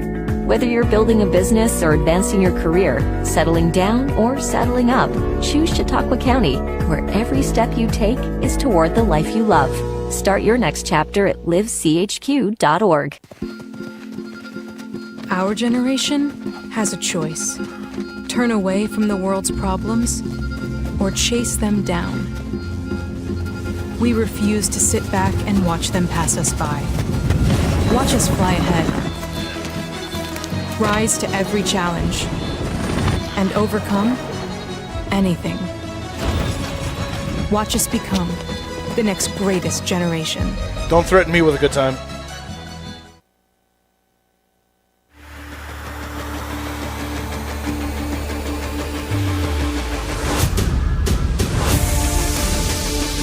It's a new day at Pearl City Hops, located in the Doubletree by Hilton at 150 West 4th Street. Go try their new food and drink menu offerings. Nothing pairs better than steak and frites with a smoked cinnamon cocktail. Come check out their Music Monday series on the 4th Street patio or karaoke Thursdays. Pearl City Hops, where the good times are always on tap.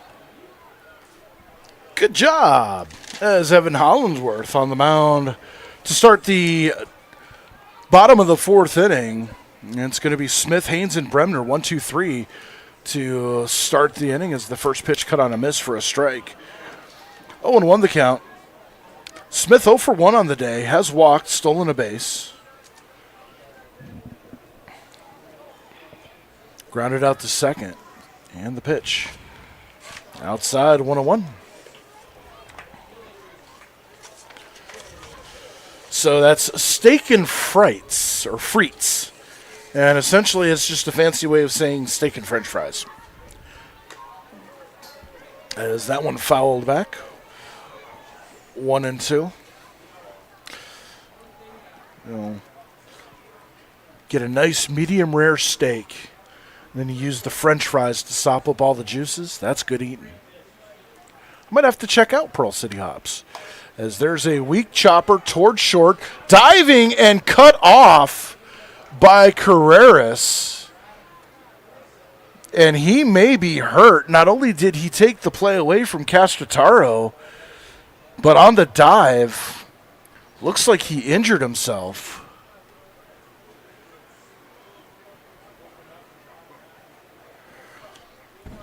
So the training staff coming out to check on him. Looks like it could be possibly a shoulder injury. The way he landed on his elbow could have dislocated that left shoulder. Don't want to speculate at this point, just calling what I see. And while they tend to the injured Muckdog, we're going to step away for a few minutes, let them tend to him, and hopefully he's okay, as you're watching Jamestown Tarp Skunks baseball on CCS-TV.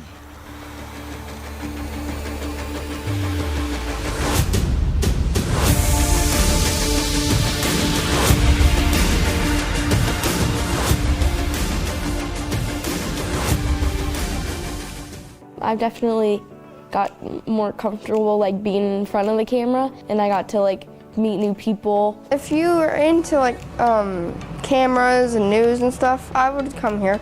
You get to do a lot of cool stuff. You go to like one of those baseball games. Usually you're just stuck in the stands. But with us, no. You can go on the roof or on the field. If people want to learn more, you just have to go to CCS-TV.com. Schultz is the place where you can not only find your next new car, you can customize it exactly how you want it. Build a vehicle from one of your favorite brands, secure rebates and incentives, and expect delivery within 6 to 8 weeks. Get the keys to your ride in-store or in your own driveway and enjoy a year of complimentary Schultz Auto Care. Walk in to view our exciting inventory of vehicles arriving daily, or schedule your digital consultation online today to discover why we say you can't beat a Schultz deal.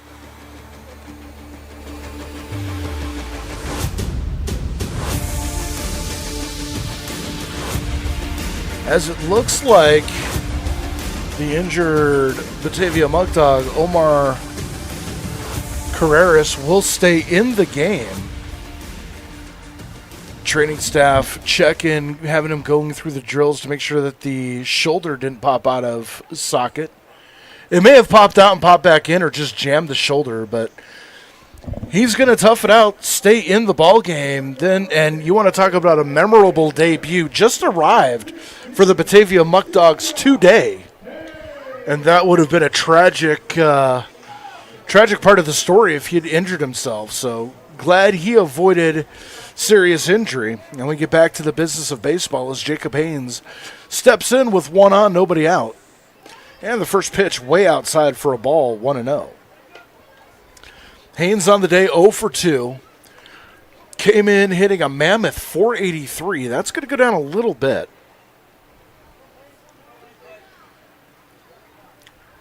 Wind blowing out to dead center field.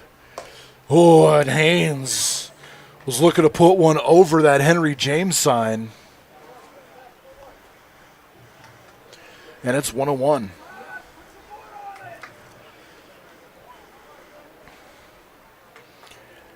Saw litter high fastball, just too tantalizing. Couldn't catch up with it. And the pitch. Another fastball, challenge fastball this time. And Haynes swings through it. So 1-2 the count. Smith credited with a base hit.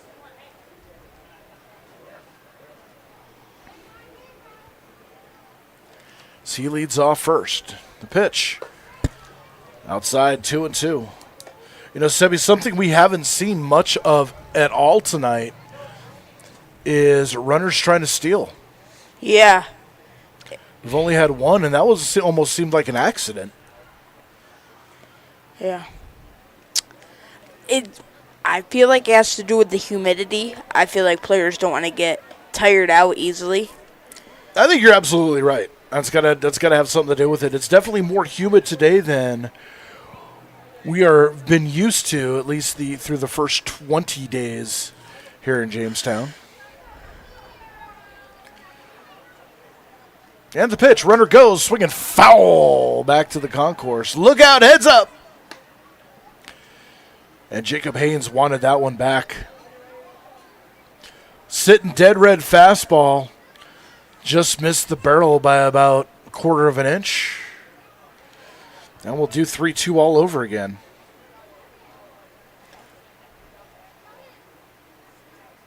Long look by Hollinsworth. Runner goes. There's a high fly ball into center field.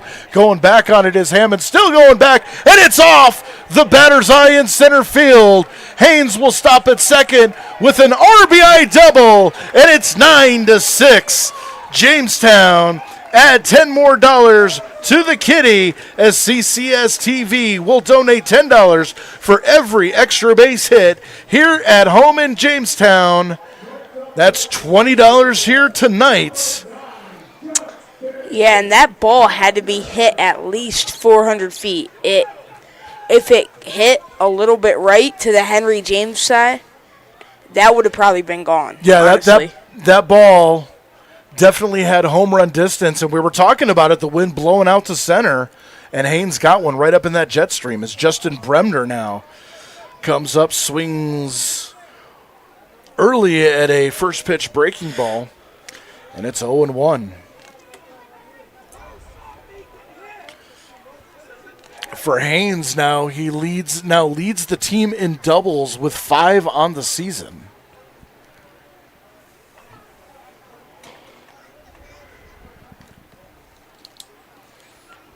Picks up RBI number 6 as well. And the pitch to Bremner again. Another off-speed pitch that Justin's way in front of.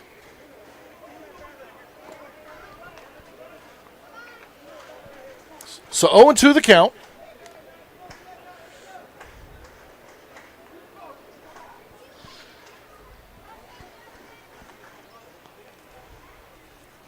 Haynes with his leadoff second.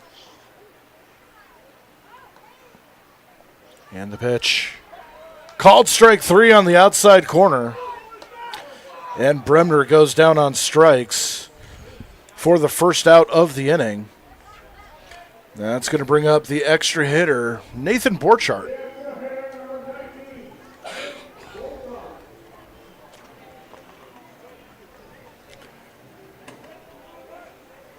For Borchardt on the day, officially 1 for 1. Singled, hit by a pitch, has scored 2 runs here tonight. As the first pitch well off the plate on the outside for a ball, 1-0. McGuire on deck. Inning started with a leadoff single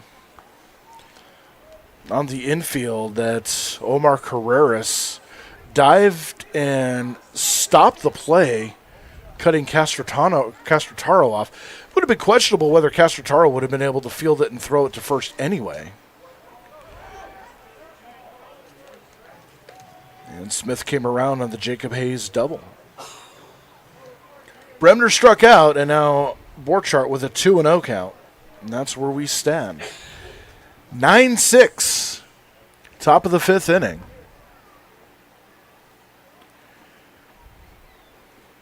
And Hollinsworth with the pitch. Breaking ball in the inside corner for a strike. 2-1 the count. It was interesting. I was talking to the Batavia Muckdogs announcers before the game, and they actually asked me to predict the score of the game tonight. I said it was going to be 8-5. It's 9-6. The pitch. Check swing. Did he go? Absolutely not. And it's 3-1. McGuire on deck. Borchardt looking to get on for the 3rd time in this game.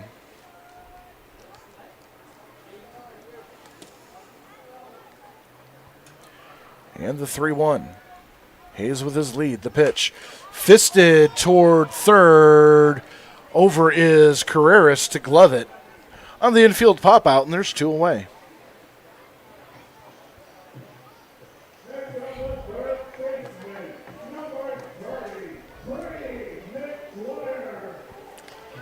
And with 2 away, that is going to bring up the Tarp Skunks' third baseman, Brady McGuire, who's had a pretty good day today at the plate. 2 for 2. 2 runs scored, an RBI. And that one's popped up foul toward the Muckdog dugout and just out of play, bouncing right in front of the stands. Nice one-handed grab by a seasoned individual. And it's 0-1.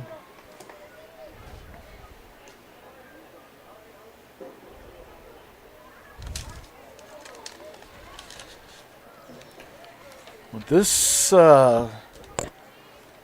for 2 today for McGuire, his average creeping closer to 300. As there's a sharp ground ball foul down the third baseline, and it goes 0-2. McGuire came in hitting .265. Currently sitting at .306 now. So 2 for 2 bumps his average up over 300. See if he can get a base hit here. And the pitch. There's a chopper toward short. Picked up by Castrotaro. Throw on to first. And the side is retired. 1 run comes in on 2 hits. 1 runner left on base. We go to the top of the 5th inning. It's 9-6 Tarp Skunks.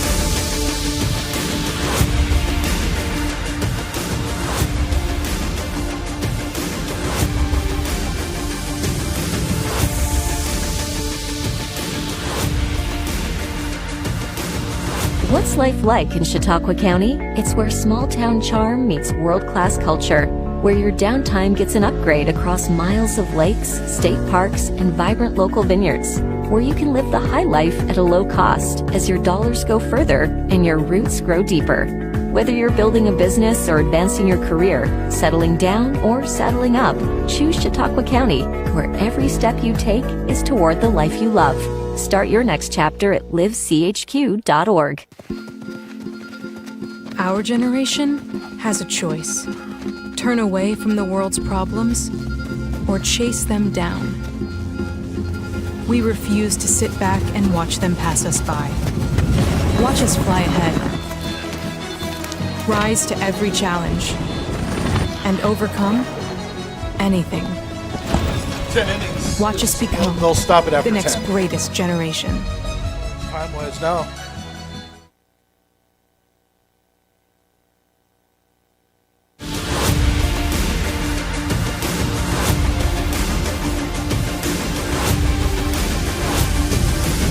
(9-6) Jamestown with the lead as we head to the top of the 5th inning. Daniel Thomas on the mound for his second full inning of work, as he will face for the Batavia Muckdogs 4-5-6 Espinal, Vesco, and Carreras. So the first pitch Espinal sees is fouled off. 1-0. Or 0-1. Again, this heat's got me all messed up today. Not used to it. Swing and a miss, 0-2. Stay hydrated, folks. Best key I can pass on over the next couple of days. It is going to be hot tomorrow and Monday, as the 0-2 bounced in the dirt in front of the plate. 1-2 the count.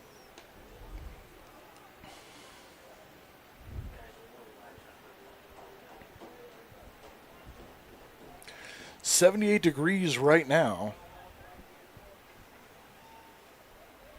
Tomorrow expected to be 87 at game time for first pitch for game 1, 4 o'clock.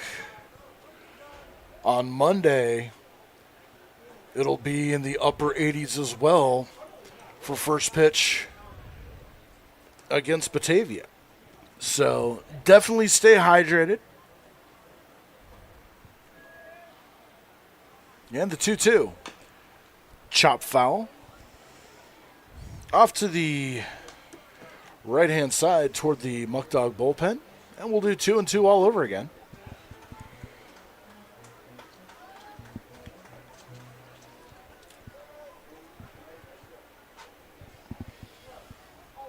Jacob Vetsko on deck. There's a little flare out into center field that's going to drop in front of Bremner for a leadoff single. So Espinal on for his second time today. Reached back in the first on an error.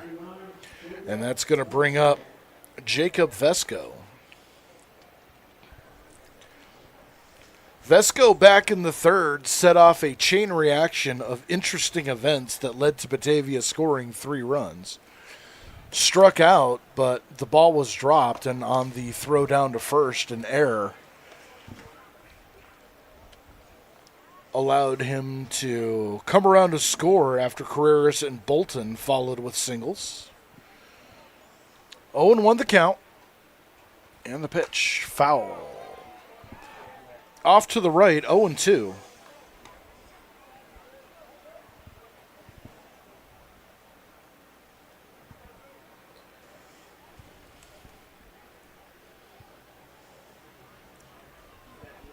Espinal takes his lead off first, and the pitch. Called! Strike 3. Vesco caught window shopping at Walmart, didn't like what he sees, and he is out number 1 here in the 5th inning.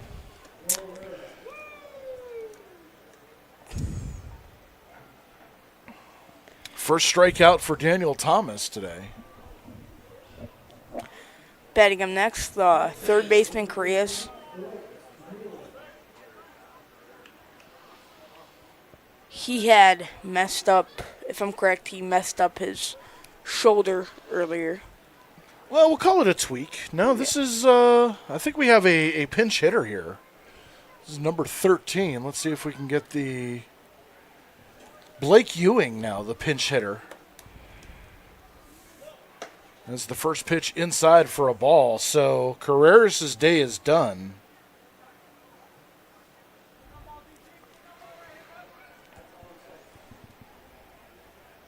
And you have to think that potential injury is enough to call it a day for him.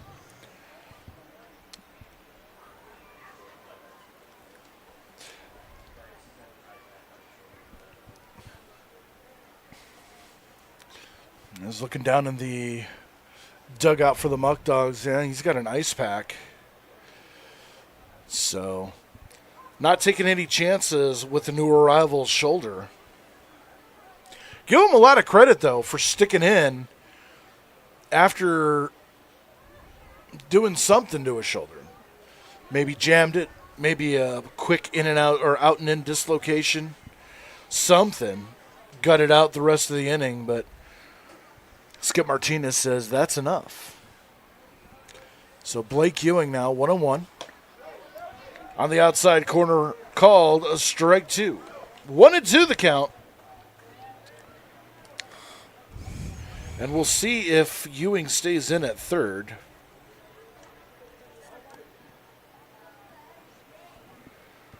And the pitch. Foul tipped in the glove of Branston Lindquist for strikeout number 2. And with 2 away, that's going to bring up the designated hitter, James Bolton.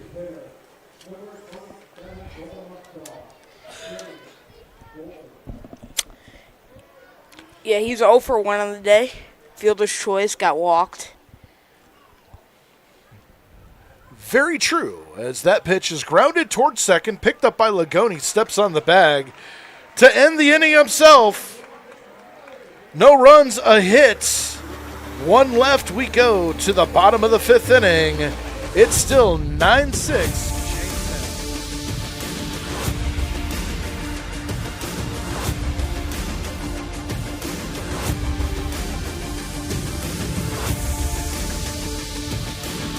Welcome to the Chautauqua Sports Hall of Fame, located at 15 West 3rd Street in Jamestown. Visitors will see photographs, awards, apparel, and other sports memorabilia. We invite all visitors to stop in the Chautauqua Sports Hall of Fame and learn about the sports history of Chautauqua County.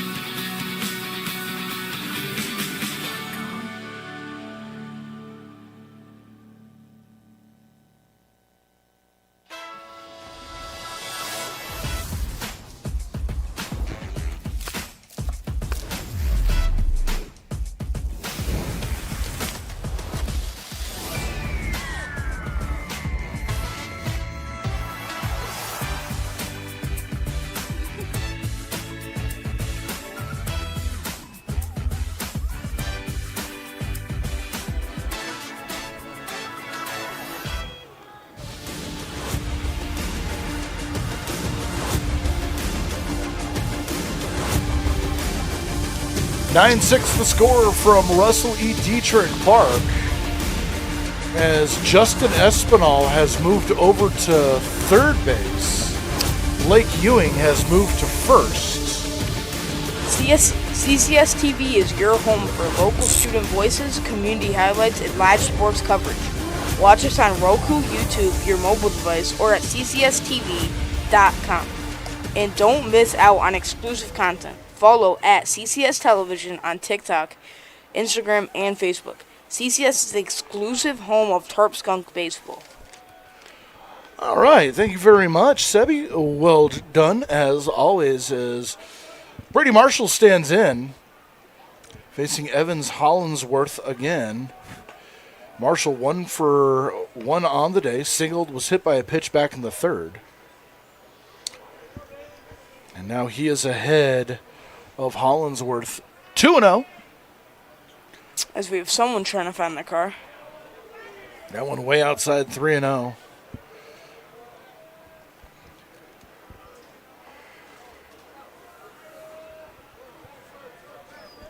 And again, the defensive change due to the potential injury to Carreras. Espinal moves from first to third. Marshall takes a strike, and Blake Ewing stays in at first.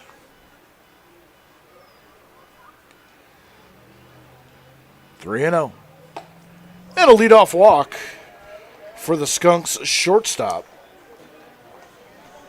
And that will bring up Dom Costello.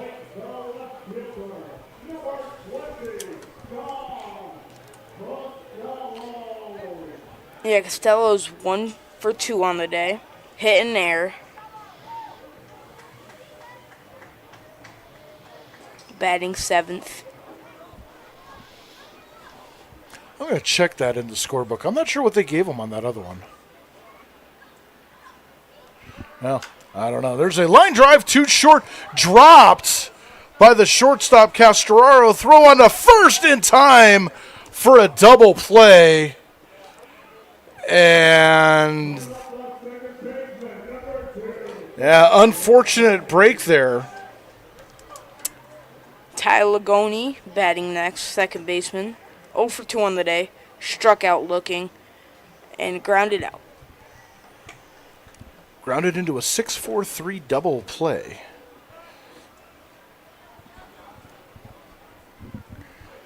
So Lagoni's third plate appearance here this evening, and the first pitch. Sticking low for a ball.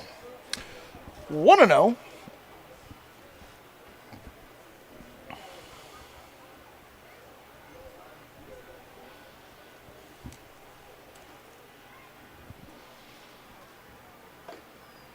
And catches the outside part of the plate for a strike.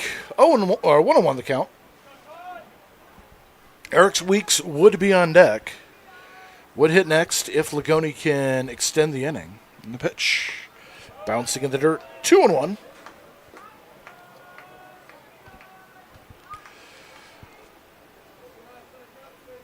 What started off as a long drawn-out first couple of innings, the tempo of this game has really picked up here. As that one's called strike 2 on the outside corner. Even at 2 apiece. 2 out here in the bottom of the 5th inning.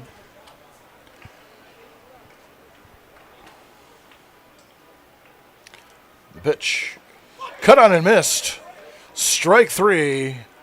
Throw down to first to complete the strikeout, and the inning is over. No runs, no hits, nothing doing for the Tarp Skunks. We move to the 6th inning. It's 9-6 Jamestown.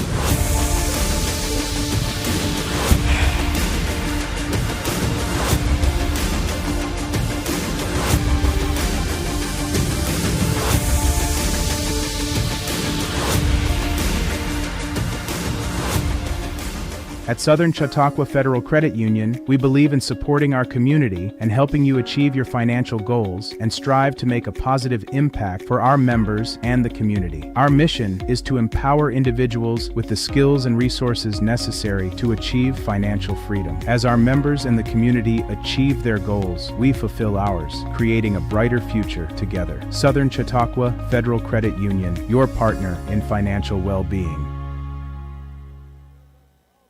Looking to feed the family, the whole team, or just your own hungry self? Honest John's has you covered. We're talking fresh-made subs, crispy wings, and pizza so good you might just start happy dancing. Trust Honest John's for takeout, delivery, and easy online ordering so you can get the goods without lifting more than a finger. Or stop in for our famous all-you-can-eat pizza buffet. From crispy wings to cheesy pies, Honest John's satisfies. Order now at honestjohns.pizza.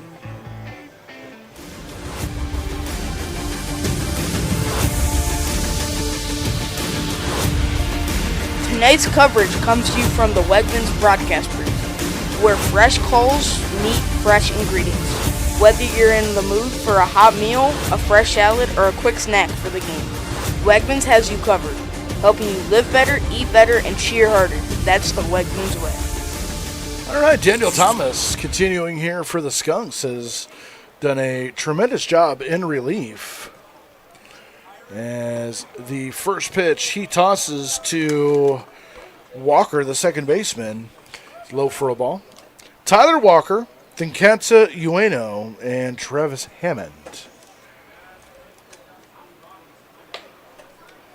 That pitch just missing 2-0.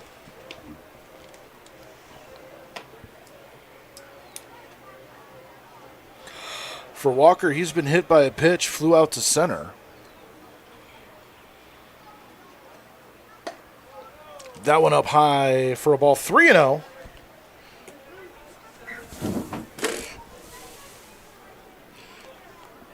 No activity in the Tarp Skunks bullpen. Some light stretching and tossing out in the Batavia bullpen. But nothing you could really call activity. Is that one taken for a strike? 3-1 now.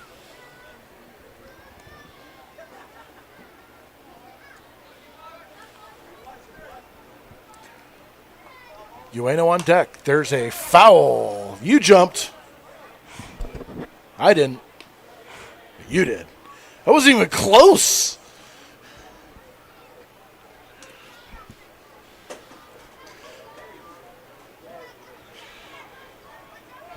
So Walker now 3-2. Thomas kicks and throws. That one high for a ball. High and tight. And a leadoff walk to the Muckdog second baseman, and that'll bring up the extra hitter, Kenta Ueno. Get you caught up on some of the scores going around the PGCBL. Earlier today, completing a suspended game at Dunn Field, Elmira beat the Newark Pilots 5-4. The Niagara Falls Americans win 5-3 over the Ironbacks. Auburn with a 7-5 lead over Geneva as there's a line drive out toward right field, but Weeks underneath it to glove it and put it away for out number one. And that'll bring up the center fielder, Travis Hammond. Auburn 7-5 over the Geneva Red Wings, bottom of the fifth inning. You got to feel sorry for Geneva. 1-12 coming into this game tonight. They're not having a great season. Elmira beating Newark in their scheduled game today, top of the sixth inning, 9-3.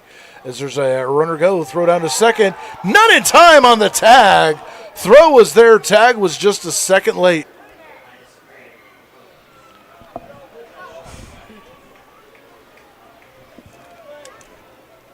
So a stolen base. Yeah, up at bat, Travis Hammond, 0 for 2 on the day. So fly out, ground out. 1-0 the count. The pitch. Foul off to the right and just out of play. And I got to say, I'm catching the delay up here in the booth, and you know that there might have been an argument for instant replay on that one. Travis Hammond, 1-1 the count. Walker off second. There's a fly ball into right field. Weeks going back on it, makes the catch. Tagging and moving to third is Walker. So a productive out. Moves the runner 90 feet away from scoring and puts the top of the order for Braden Horton. Horton 0 for 2 with a walk, a strikeout, ground out to short. As he will take his fourth plate appearance of the day. Utica 6-4 over Mohawk Valley. Boonesville 12-0 over Glens Fall. That's in the bottom of the fifth. And Amsterdam with a 7-1 lead over Aniata. That also in the bottom of the fifth inning. Batavia will be at Niagara Falls tomorrow. Elmira will be here for a double dip.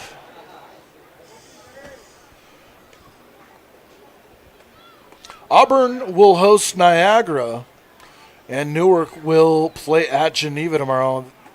Doubleheader for Niagara and Auburn as well. So that one missing inside for a ball, 2-1. So going to be a busy day of baseball tomorrow as well.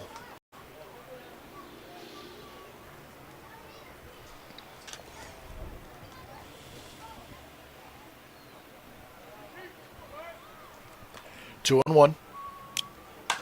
Ground ball right back to Thomas. Knocks it down, picks it up, throws on the first, and it's off. And a miss. 1-1. He was challenging the fences on that swing.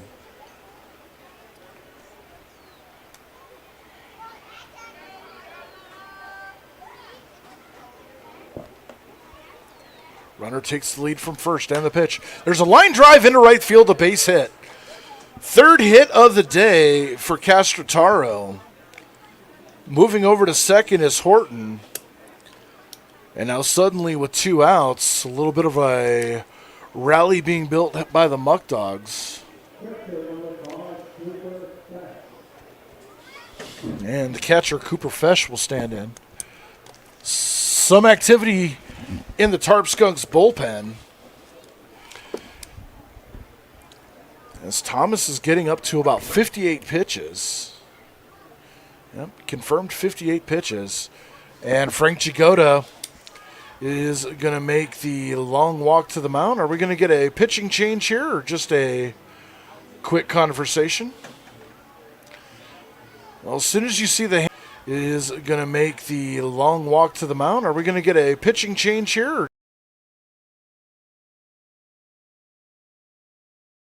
Well,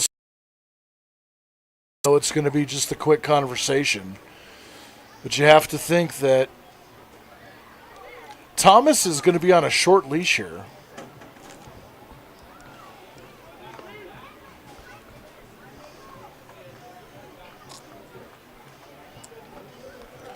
So conference over. This is Daniel Thomas's inning to finish.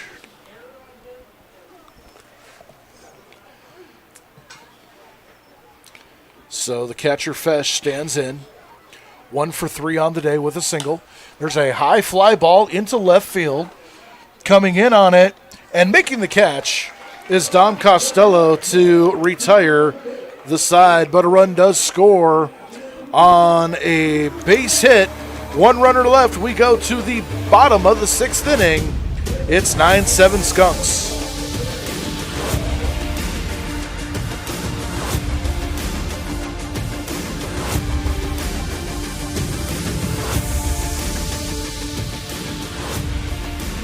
Welcome to the Chautauqua Sports Hall of Fame, located at 15 West 3rd Street in Jamestown. Visitors will see photographs, awards, apparel, and other sports memorabilia. We invite all visitors to stop in the Chautauqua Sports Hall of Fame and learn about the sports history of Chautauqua County.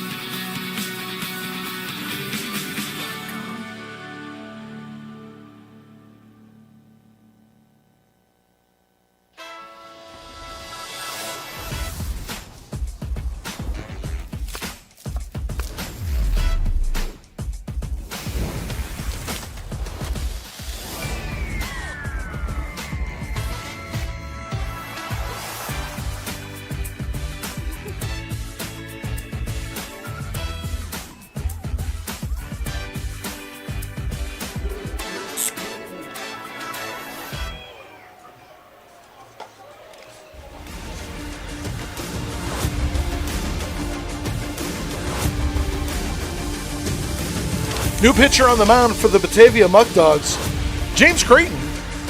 Right-handed pitcher, and he will face Eric Weeks, Branson Lindquist in the top of the order, and Nolan Smith. Skunks fans, celebrate that win or eat your feelings with Honest John's. Crispy wings, melty pizza, and online ordering that's fast and easy. Visit honestjohns.pizza tonight. So I got a question there. So it says, celebrate the win or eat your feelings. What if you're having a bad day and you still want to celebrate the win and eat your feelings at the same time? Are you allowed to do that? That is the question. Anarchy at Honest John's. That's where we're... No anarchy. 9-7. Tarp Skunks with the lead, bottom of the 6th inning. As Eric Weeks stands in. Weeks gave the Tarp Skunks the lead back in the 2nd inning with a 2-run triple. Since then has reached on an error. This will be his 3rd at bat, 1 for 2 on the day. As Creighton stands in, definitely a little bit smaller than Evans Hollinsworth. Reaches back and misses inside for a ball, 1-0.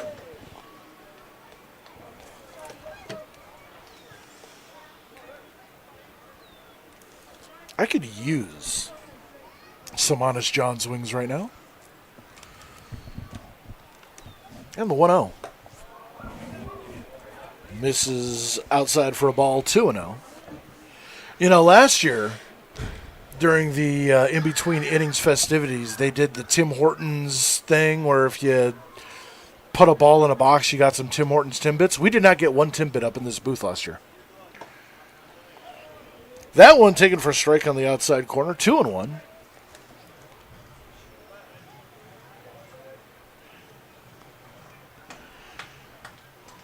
Probably better that they don't bring pastry products up to the booth. Hard to call a game when your mouth is full of donuts. And the pitch outside for a ball, 3-1. Of course, it'd probably be hard to call a game with a mouthful of chicken wings, too. 3-1. Branson Lindquist on deck. Beautiful night here. Wind blowing out to left field slightly as there's a drive out to center field, but easily underneath it is Hammond for the first outs.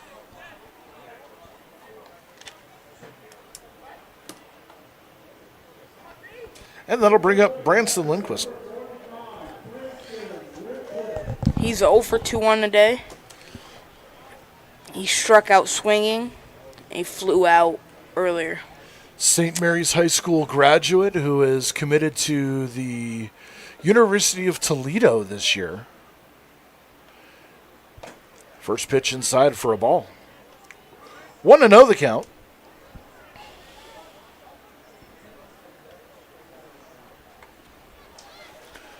Nolan Smith on deck.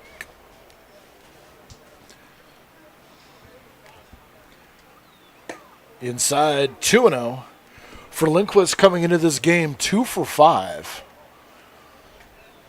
0 for 2 so far today. He does have a triple and an RBI in a pinch hitting role. So the ability to flash the bat is there. That one misses up high, 3-0. Lindquist, who was rated by Perfect Game as one of the most physically imposing catchers and top, I believe he was in the top 15 rated Perfect Game at his position. Is that one fastball on the outside part of the plate? 3-1.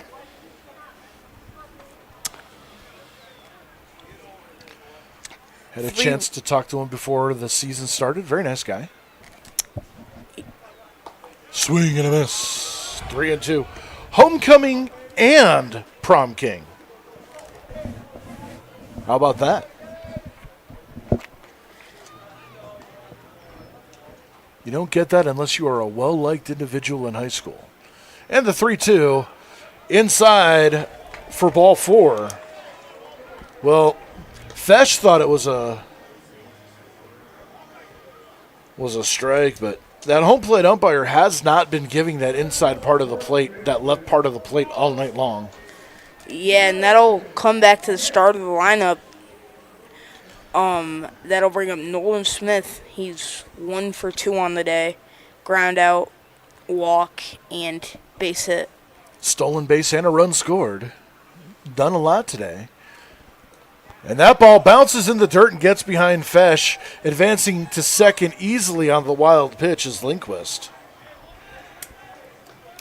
So now a runner in scoring position with 1 out here.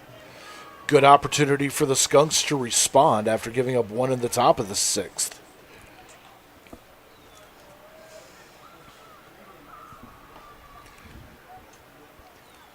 Smith standing in.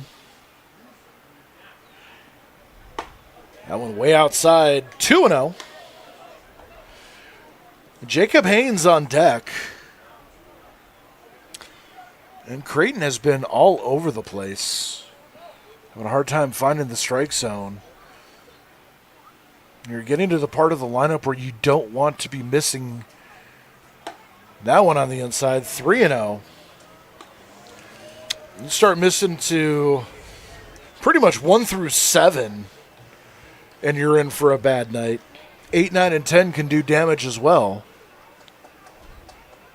Yeah, it being 3-0, I'd think you have the red light. I'd give him the green light here. There's a ground ball to short. Picked up by Castrantaro, throw on to first. A productive out moves the runner over to third. And with 2 away, that will bring up the designated hitter, Jacob Haynes.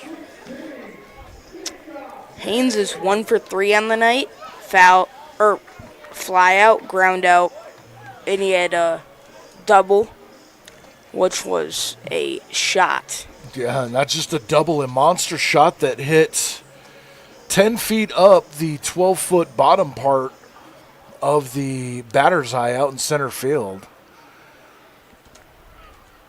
Stands in with a runner at third, 2 out in the first pitch. Off speed on the inside part. Called strike. 0-1.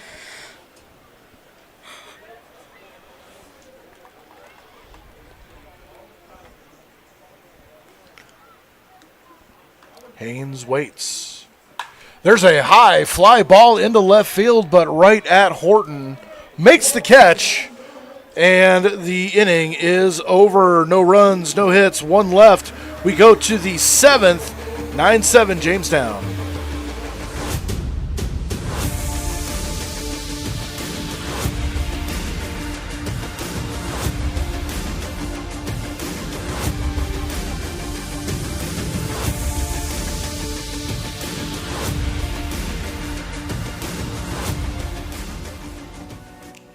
I've definitely got more comfortable like being in front of the camera, and I got to like meet new people. If you are into like cameras and news and stuff, I would come here.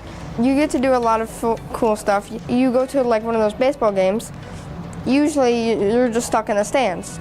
But with us, no. You can go on the roof or on the field. If people want to learn more, you just have to go to CCS-TV.com. Schultz is the place where you can not only find your next new car, you can customize it exactly how you want it. Build a vehicle from one of your favorite brands. Secure rebates and incentives and expect delivery within 6 to 8 weeks. Get the keys to your ride in-store or in your own driveway and enjoy a year of complimentary Schultz Auto Care. Walk in to view our exciting inventory of vehicles arriving daily, or schedule your digital consultation online today to discover why we say you can't beat a Schultz deal.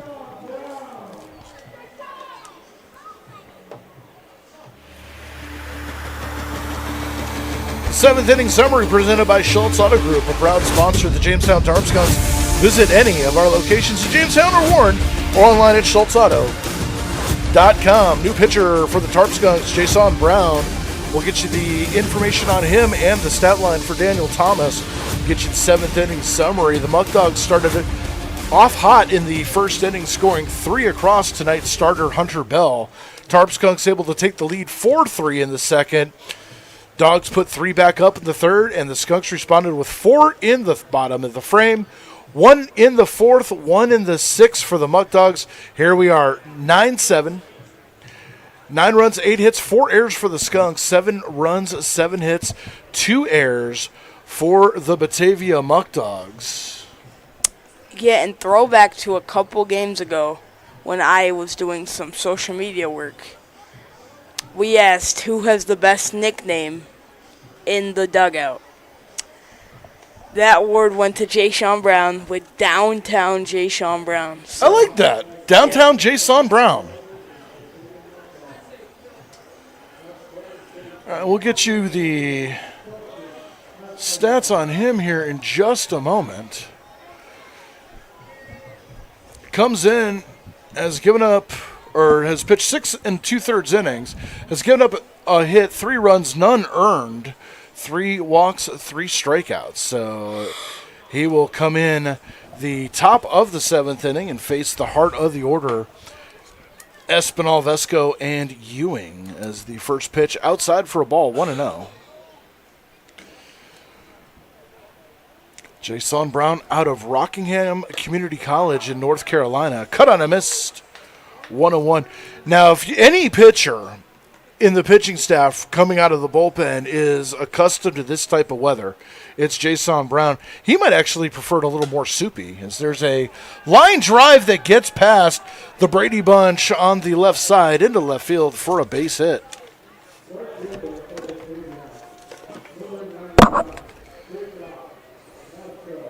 That's going to bring up Jacob Vesco with no out and a runner aboard. Daniel Thomas, phenomenal job in relief, 3 2/3 innings, 2 hits, 2 runs, none earned, 2 walks, and a strikeout. He would be in line for the win if the Skunks can hold on for a few more innings, as Vesco stands in. Dangerous right-handed hitter. And that one just a little inside. Just a bit inside.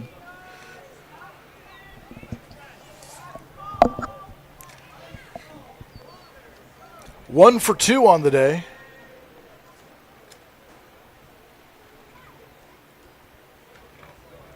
Struck out twice, reached on 2 errors. There's a ground ball, weakly hit, picked up by the third baseman, McGuire throwing to first. And there's one away. Advancing to second is Espinal. So batting up next should be Ewing, but let's see, we might have a pinch hitter here. Yeah, because he pinched hit earlier. But yep, Ewing. All right, so Blake Ewing staying in the ball game, playing first base, and he will get his second at bat of the evening. First at bat, he struck out swinging. Yes, he did. And Jason Brown would like to get a repeat performance here. As the first pitch, just low for a ball, 1-0.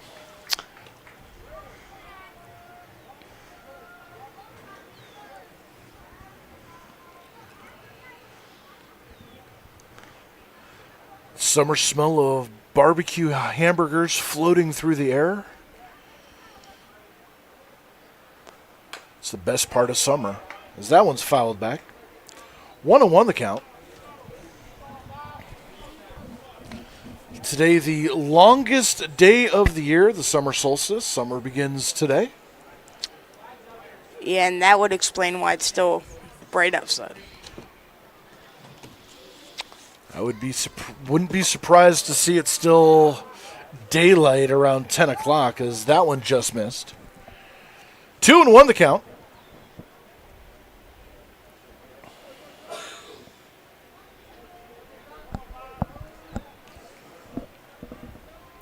Brown looking in. Checks the runner at second. Kicks and throws. That one on the outside corner for a strike. 2-2 to Ewing. James Bolton on deck. I'm pretty sure Jason Brown went with a slide step on the last pitch. Kind of sped it up to try to get the hitter to... That one missing somewhere. And it's 3-2. You have to you wonder sometimes. That strike zone's floating around up there. A little inconsistent tonight. So that one's fouled off to the left. Look out. Still 3-2. Geneva's narrowed the gap with the Doubleday, is now trailing 8-6, bottom of the 6th inning out in Falcon Park. Elmira's still with a 9-3 lead over Newark.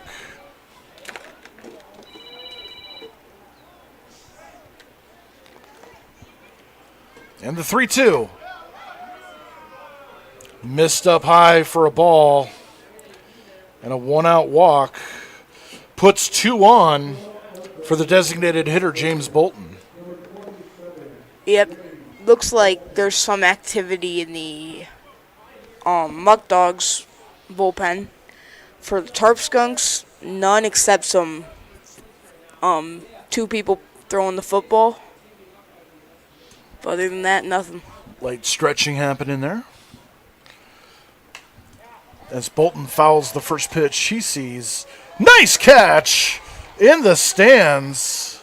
Barehanded. Well done.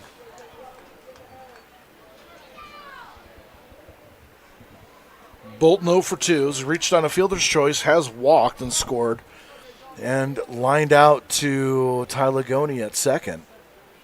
0-1 the count. Fouled off again. That one a little sharper. Look out!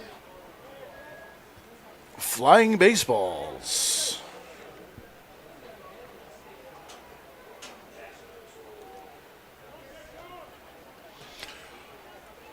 Walker Gleishaw started this game for the Muckdogs. 2 innings, 6 hits, 8 runs, 6 earned. So that one's foul off. And out of play to the right again. For Hunter Bell, he went 2 1/3, 5 hits, 5 runs, 2 earned, 1 walk. So pretty similar starting efforts. Daniel Thomas and Evan Hollinsworth both had similar lines as well. This has been a weird game of parallels tonight. Yeah.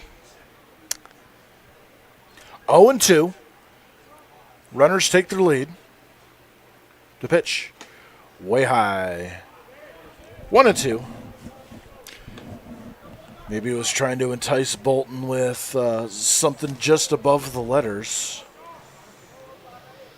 Bolton wasn't having any of it.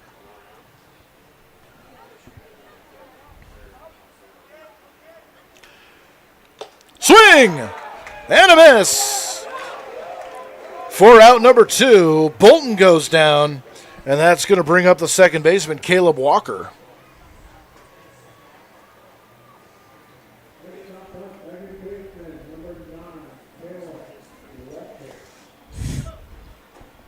Walker 0 for 1 officially. He's been hit by a pitch, walked, stole a base, scored, and flown out to center. 0 for 1 officially.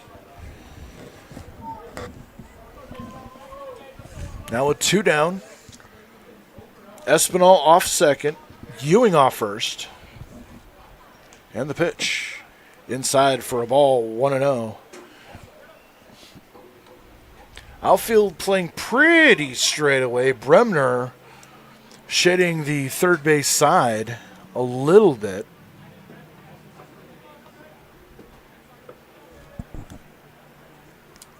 Bit of a gap out in right center field. And the 1-0. Off the plate, 2-0. Kenta Ueno on deck. The extra hitter.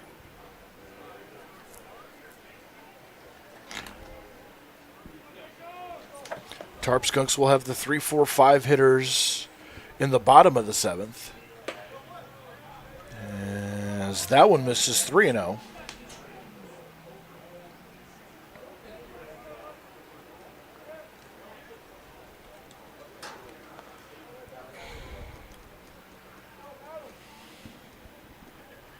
Walker standing in, waving that bat back and forth. Runners take their lead. 3-0 on the pitch. Right down the gut for a strike, 3-1. Easy does it fastball from Jamestown Brown. Yeah, Jayshawn Brown's going to try his hardest to work up this count. It's 3-1. It's not the best scenario right now. The pitch. There's a foul off. Left side, out of play. And that'll make it 3-2.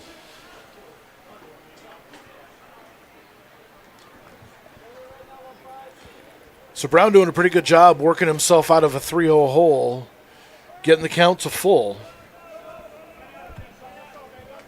Runners will be going on the payoff.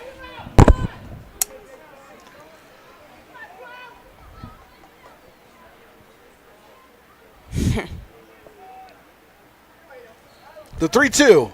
Fouled back. And Walker stays alive. Looked like Espinal forgot that it was 3-2, 2 outs because he didn't take any attempt to move. He just took a secondary lead. We'll see if he gets the memo here. We'll do it again. 3-2, 2 outs. Runners should be going. And this time they are, and the pitch is popped up. Third base side. Playable. McGuire under it. Puts it away. And the threat is neutralized. No runs, 1 hit, 2 runners left. We go to the bottom of the 7th inning. And the 7th inning stretch is brought to you by Southern Chautauqua Federal Credit Union, serving families across the Chautauqua County with financial services that make a difference. Whether you're cheering from the stands or savings for college, SCFCU is here to help you achieve more. Visit 665-7000.com and stretch it out for the Tarp Skunks. We're going to stretch it out ourselves and take a break. We'll be back in just a moment.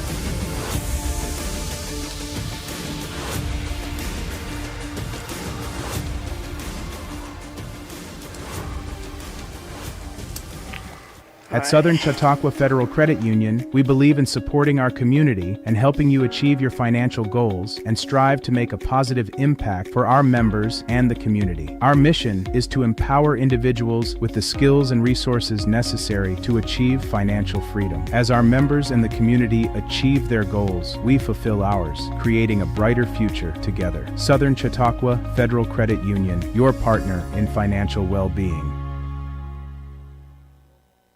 Looking to feed the family, the whole team, or just your own hungry self? Honest John's has you covered. We're talking fresh-made subs, crispy wings, and pizza so good you might just start happy dancing. Trust Honest John's for takeout, delivery, and easy online ordering so you can get the goods without lifting more than a finger. Or stop in for our famous all-you-can-eat pizza buffet. From crispy wings to cheesy pies, Honest John's satisfies. Order now at honestjohns.pizza. New pitcher. Number 22.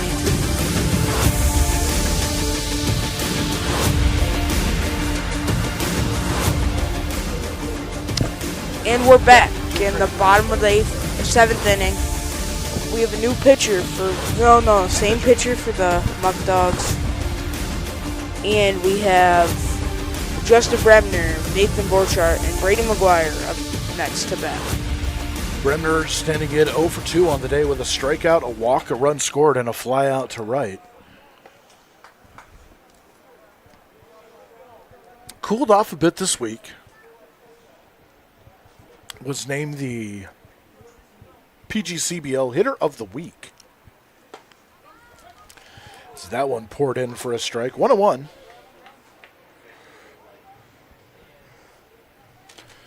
Borchardt next, followed by McGuire. 9-7 Skunks. So that one finds the zone for a strike, 1-2. 9 runs, 8 hits, 4 errors for the Skunks. 7 runs, 8 hits, 2 errors for Batavia. Batavia with 3 in the first, 3 in the third, 1 in the sixth. Skunks with 4 in the second, 4 in the third, 1 in the fourth. As there's a weak chopper toward third, picked up by Espinal, throwing a first, not in time. That's going to be a base hit. There's no way Espinal would have gotten him anyways. Too much speed by Justin Bremner. So give Bremner his first hit of the game. Yeah, and there is some action in the Muckdogs bullpen as we speak. Looks like some just throwing. Not surprised. Creighton's going to be on a short leash. With a 2-run lead, Muckdogs can't afford to give the Skunks any insurance. Borchardt stands in. 1 for 2 on the day. Hit by a pitch in the back of the head back in the third inning. Singleton scored a run. Popped out to third his last time up. Takes the first pitch he saw for a ball, 1-0. As Bremner takes his lead off first. It's cooling down to the point where you may start seeing base runners taking off. Bremner goes. There's a pitch swung on, hit high and foul down the third base line into the Muckdog bullpen. And that'll be dropped by the catcher. 1-1 the count. You called the steal.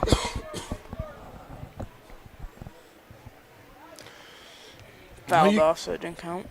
You can feel a bit of the breeze coming in. Yeah, it definitely cooled down. It does not feel like 76 right now. It's less humid, too. The pitch, Bremner does not go. And that's outside. 2-1.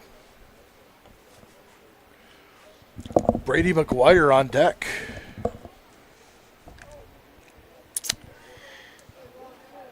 Eight out of the 10 Tarp Skunks starting lineup with a base hit tonight. Borchardt standing in. Pitch.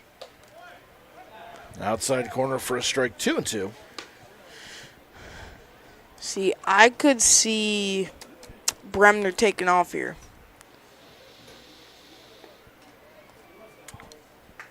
On 2-2, I don't see it. I see it on 3-2. 2-2, you have a tendency to take the bat out of the hands of Borchardt, and Bremner did not go. Pitch on the outside corner. 3-2. I would expect Bremner to go here because a pitch off the plate is going to be a ball. It'll be a walk anyways.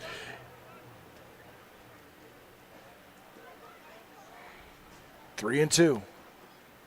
Bremner goes. Swinging. There's a line drive into left center field. That's a base hit. Bremner hits the bag at second, hits the bag at third, and will hold up. Throw into second is backed up by Walker. A double.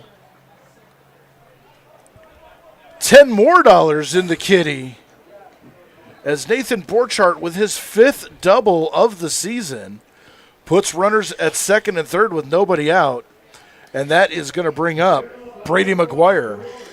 Yeah, and Brady McGuire's 2 for 3 on the day.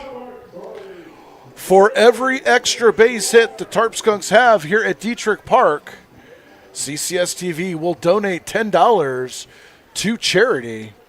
And the Boys and Girls Club, and that's $30 tonight just alone. 2 doubles and a triple as Brady McGuire stands in. Swinging. There's a drive out into the gap, left center field. It's going to fall for a base hit. Bremner will score. Holding at third will be Borchardt. The throw into second, not in time. And back-to-back doubles puts another $10 in the kitty. And more importantly, another run across the plate. It is 10-7 Skunks. And honestly, I would expect Jay Creighton to get checked on soon, as we have some communication from the coach to him right now. Because they have someone warming up. There's been 3 consecutive hits, 2 doubles. As Brady Marshall stands in. They appeal over to first base, saying that McGuire didn't touch the bag. Appeal denied. So Brady Marshall stands in. Yeah, he's 1 for 1 in the day with a hit, and he got walked twice. Well, one was a hit by a pitch. One was a walk. Takes the first pitch for a strike. Tarp Skunks have something rolling here. Second and third, 1 out, or nobody out. 1 run already in. And we are deep in the heart of the Tarp Skunks order here. The pitch. Low for a ball. And it's 1-1.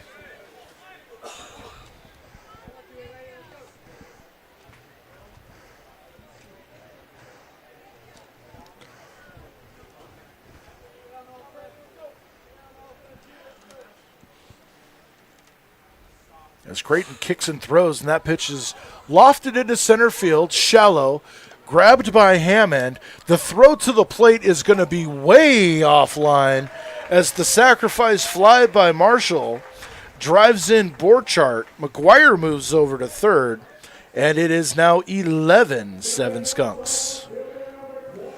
That'll bring up Dom Costello. He's 1 for 3 on the day. He had a hit, error, and ground out. So give Marshall a sacrifice fly. Still going to count as a safe at bat. Sacrifice fly RBI. And we're going to have a pitching change. Yep. We are getting the Schultz Auto call to the bullpen, as that is going to be enough for Jay Creighton. We'll get the new pitcher when we come back. It's 11-7, Tarp Skunks with the lead.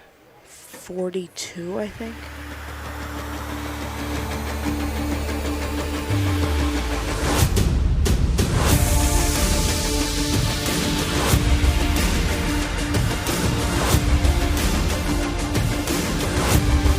What's life like in Chautauqua County? It's where small-town charm meets world-class culture, where your downtime gets an upgrade across miles of lakes, state parks, and vibrant local vineyards, where you can live the high life at a low cost as your dollars go further and your roots grow deeper. Whether you're building a business or advancing your career, settling down or settling up, choose Chautauqua County, where every step you take is toward the life you love. Start your next chapter at livechq.org. Our generation has a choice. Turn away from the world's problems or chase them down. We refuse to sit back and watch them pass us by. Watch us fly ahead. Rise to every challenge and overcome anything. Watch us become the next greatest generation.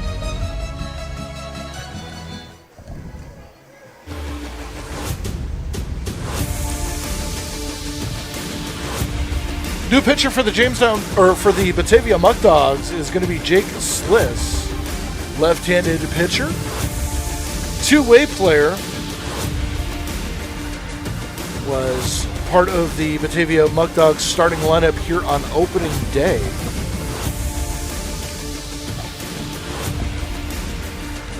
He will try to stem the bleeding with one out here in the bottom of the 7th inning. 2 runs already across. Brady McGuire on third. The inning started with a base hit by Justin Bremner, a double by Borchardt, scoring Bremner, and a double by McGuire. Actually, no, Borchardt's double moving Bremner to third. McGuire's double scoring Bremner, moving Borchardt to third, and then Marshall with a sacrifice fly. That's how we got to where we are here in the bottom of the 7th inning. The line on Creighton so far, 1 1/3, 3 hits, 2 runs, 2 earned, 1 walk. He is responsible for McGuire at third. Lefty on lefty as Dom Costello stands in the first pitch. Taken inside for a ball, 1-0. For Costello on the day, 2 for 3, couple of singles. Does have an RBI.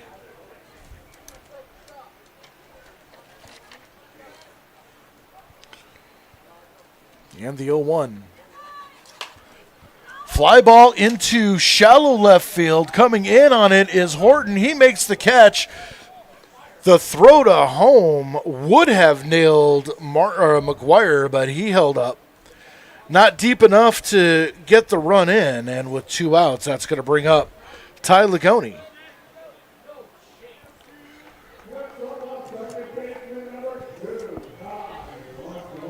Ligoni due.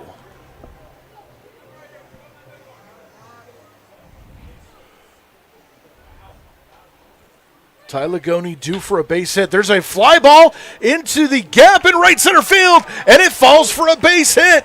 Bobbled in the outfield. Ligoni is going to pull into second. Scoring is McGuire, and a 2-out double for Ty Ligoni, and it is now 12-7. $10 more in the kitty. Better get ready to write that check. $50 just tonight, as Ligoni joins the hit parade. And that's going to bring up Eric Weeks.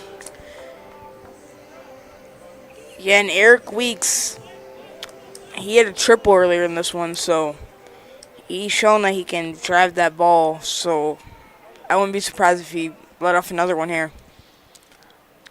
So now Lagoni off second. And the first pitch taken outside for a ball, 1-0. Branston Lindquist on deck, would hit next.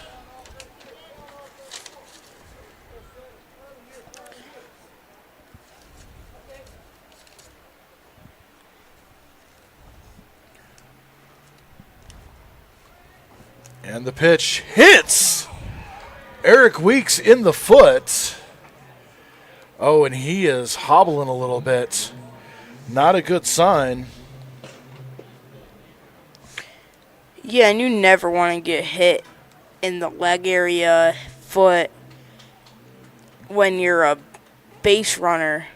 That's going to affect you the most out of anything. Side of the foot in the ankle, too. And Eric Weeks not happy. He is coming out of the ball game. And they're going to have a pinch runner for him.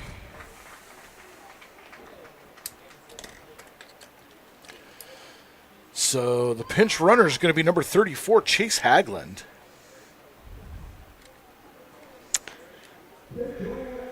And that'll bring up Branston Lindquist, 0 for 2 on the day. Got walked, struck out, fly out. So runners at first and second. Branston Lindquist stands in. The only Tarp Skunk without a hit tonight. Looking to get on the stat sheet here. He did walk, advanced on a wild pitch. Yeah, so every Tarp Skunk has at least got on base. 0 for 2 on the day. That's a very good point, though. Every Tarp Skunk has seen the base paths tonight. That's a great sign. There's now a little conversation happening.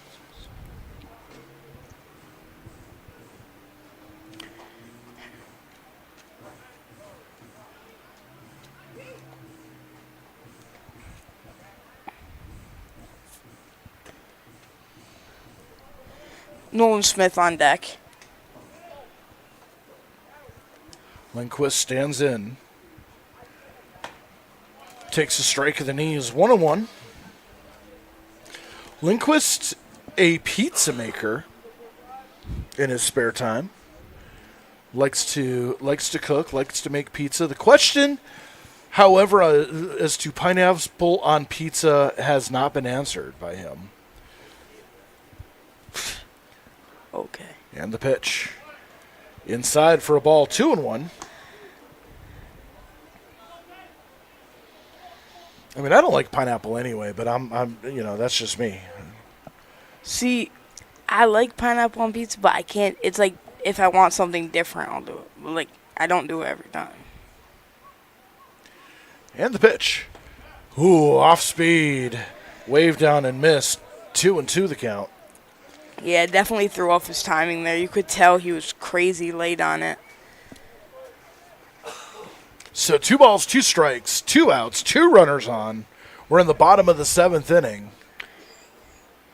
And if Lindquist finds the gap in between the left and center fielder, he'll probably get hit. Swung on ground ball foul down the first baseline.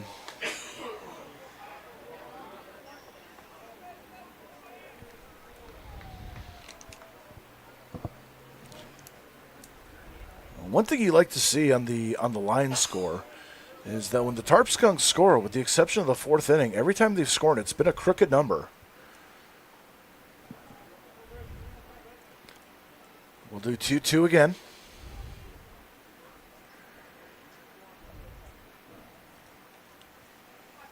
Long look and the pitch. Down low, 3-2. So Lindquist has done a great job at the plate. Second consecutive at bat is worked the count full. And you have to know at this point it's going to be hitter's discretion. Runner's going to go, and the 3-2 in the dirt, ball 4. Gets behind the catcher, but not far enough. That's going to give Lagoni the ability to score. So a 2-out walk makes the bases full of Skunks, forceful of Skunks here. And the top of the order for Nolan Smith. And for the second time tonight, 9 Skunks have come to the plate.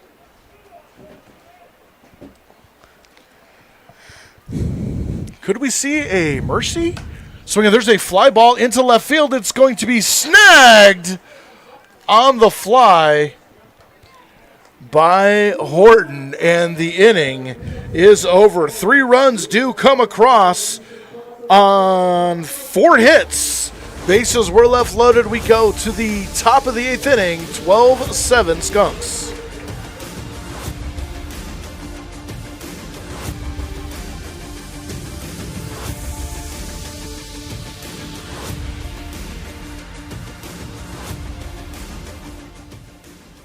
What's life like in Chautauqua County? It's where small-town charm meets world-class culture, where your downtime gets an upgrade across miles of lakes, state parks, and vibrant local vineyards, where you can live the high life at a low cost as your dollars go further and your roots grow deeper. Whether you're building a business or advancing your career, settling down or settling up, choose Chautauqua County, where every step you take is toward the life you love. Start your next chapter at livechq.org. Our generation has a choice. Turn away from the world's problems or chase them down. We refuse to sit back and watch them pass us by. Watch us fly ahead. Rise to every challenge and overcome anything. Watch us become the next greatest generation.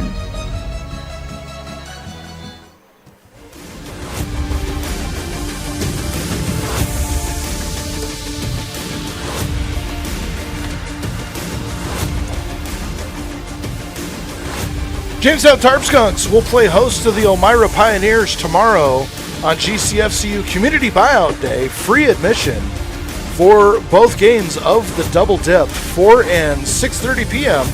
That is tomorrow, June 22nd, and then on Monday, it's $2 night here at the Russell E. Detrick Ballpark.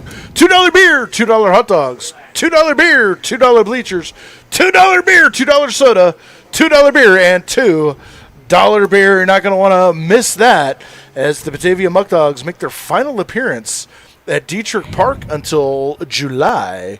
That is on Monday. Jason Brown back on the mound for his second inning of work. He's facing Kanta Ueno. And the first pitch is inside for a ball, 1-0. 12 runs, 12 hits, 4 errors for the Skunks. 7 runs, 8 hits, 2 errors for the Muckdogs. Oh, and that came inside and hit Ueno, and he is down. Looks like he went to check and it hit his back shoulder blade. Ooh. I hope it didn't hit a kidney or something, because that would be bad news right there.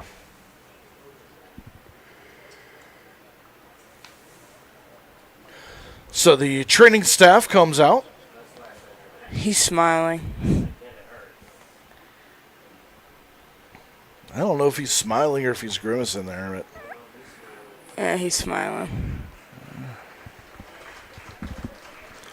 Well, I've seen pro wrestlers sell a lot worse than that, so give them at least a nomination for an Academy Award. I'm sure that stung, though. Maybe just knocked the wind out of his lungs. That's possible. I'm not going to downplay it.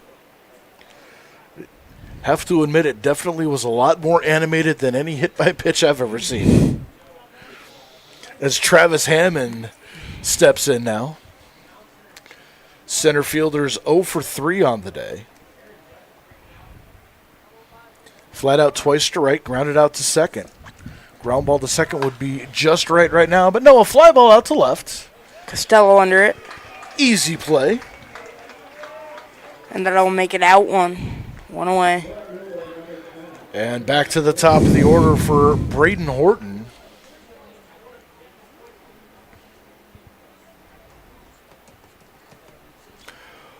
Horton on the day. His walk struck out, grounded out the third, and reached on an error back in the 6th inning. 1 away, top of the 8th. Tarp Skunks trying to lock it down here as the first pitch to Horton outside for a ball. 1-0. Castrataro on deck.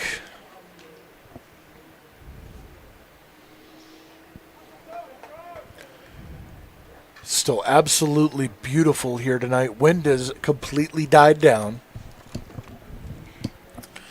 76 and still, and that one's outside for a ball. 2-0.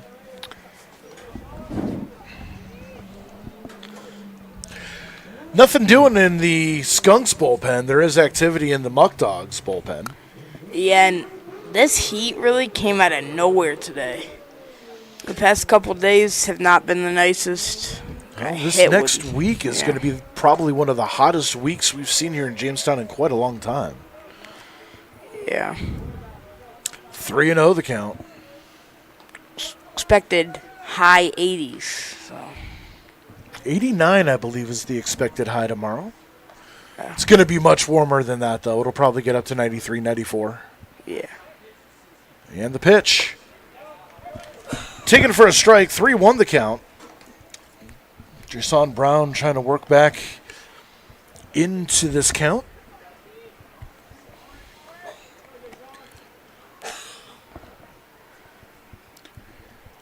Hammond takes, or Ueno takes his lead off first. I think he'll probably try to go for like a fastball outside. Well, that was fastball up. And ball 4 puts runners at first and second for the second place hitter, the shortstop, Tyler Castrataro. As Frank Jagona coming to the mound, no point down yet. Coming out to calm Jason Brown down. While he's doing that, we'll tell you that the Tarp Skunks will be in Niagara on Wednesday, the first trip up to Canada. That is going to be an interesting trip. I, unfortunately, not going to be able to go because my passport has not arrived yet, but it should be here in time for me to go up to St. Catharines to catch one of these games in July. So I'll be excited about that. Niagara Falls will be back here next Friday, June 27th, Youth Baseball Softball Night presented by Logistics Plus. Youth wearing their youth baseball or softball jersey gets free admission. As Castrataro stands in, fouls off the first pitch he sees. And it's 0-1.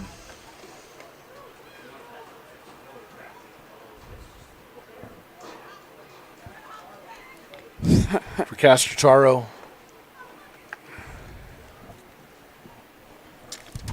Three for 4 on the day. That one fouled back and out of play. 2-2. Or 0-2.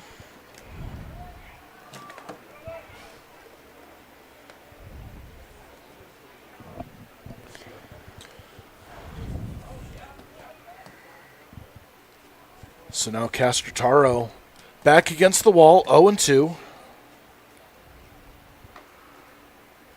And the pitch.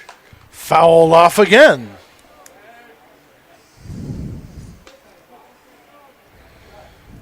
And he stays alive. We will do it all over again.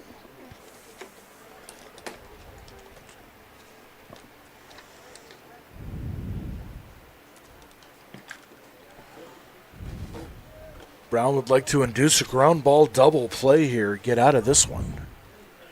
Take it to the 9th.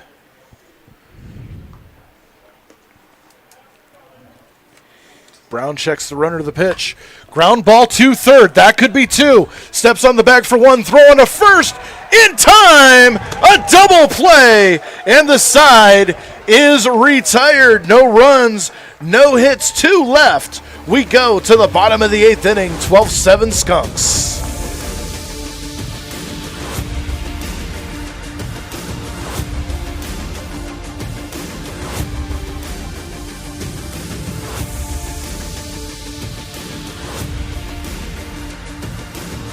Welcome to the Chautauqua Sports Hall of Fame, located at 15 West 3rd Street in Jamestown. Visitors will see photographs, awards, apparel, and other sports memorabilia. We invite all visitors to stop in the Chautauqua Sports Hall of Fame and learn about the sports history of Chautauqua County.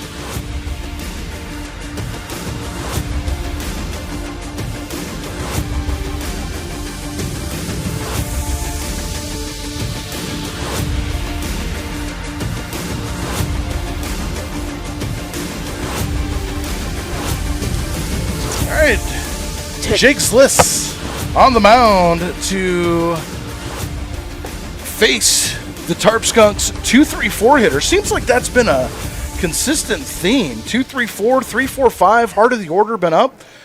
And that's probably because it's been that way. There's only been 3 innings for the Muckdogs that have been quick. That's the 1st, the 5th, and the 6th. Everything else is dragged on.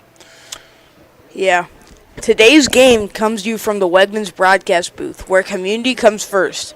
Wegmans is committed to serving you and supporting the team and communities we love. From the baseline to the product aisle, Wegmans is rooted in relationships, quality, and care. All right, as Jacob Haynes stands in, 1 for 4 on the day with a double and an RBI. Facing Sliz, and the first pitch up high for a ball, 1-0.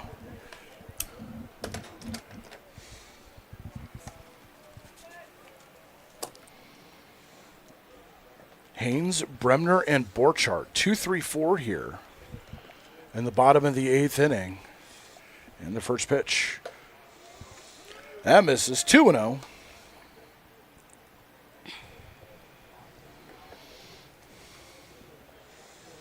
Yeah, and the last thing the Muckdogs want to do right now is throw balls. They got their strikes. They're trying to maybe have a comeback. They need to get through this inning quick. To a pitch hacked on and missed, 2-1.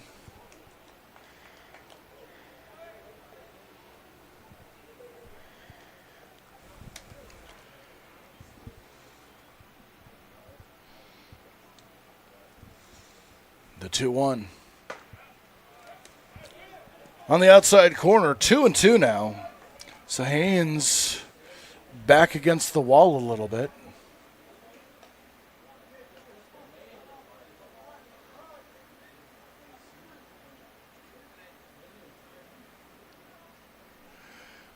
It's 2-2 pitch, cut on and missed for a strikeout in the first out of the inning.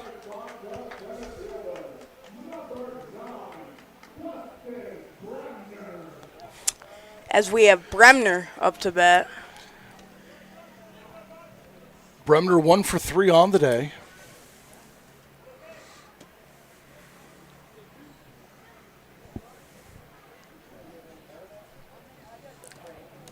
He's walked, struck out, doubled and scored a run, or singled and scored 2 runs. Just had a pretty solid evening.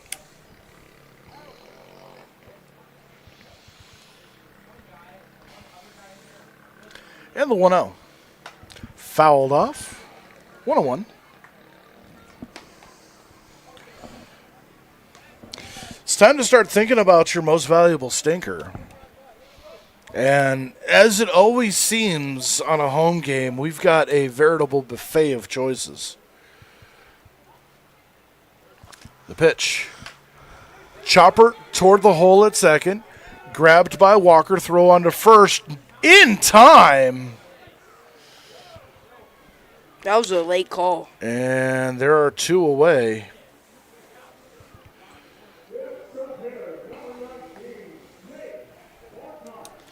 As Borchardt stands in.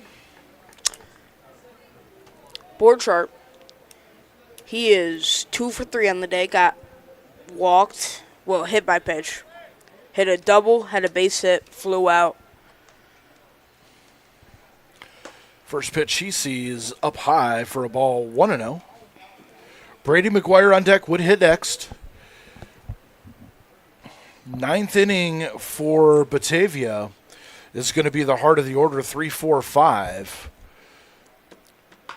So there's a ground ball foul just to the right of the bag of first.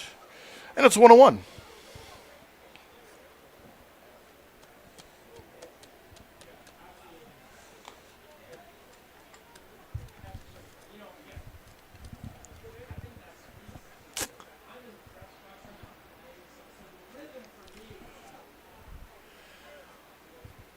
Left-hander stands in. Lefty versus lefty. And the pitch. Ground ball up the middle. That is going to be a base hit for Nathan Borchardt. 3 for 4 on the day. Keeping the inning alive for Brady McGuire. And the Tarp Skunks would like to add at least one more on the board before heading down to the ninth inning.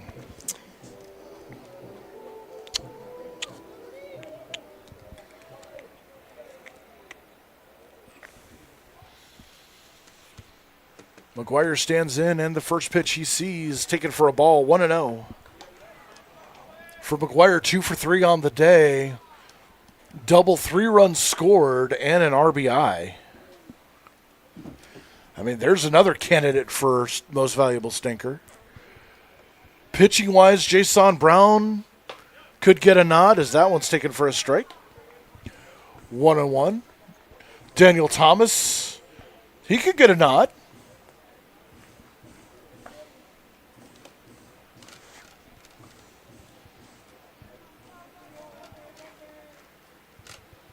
One.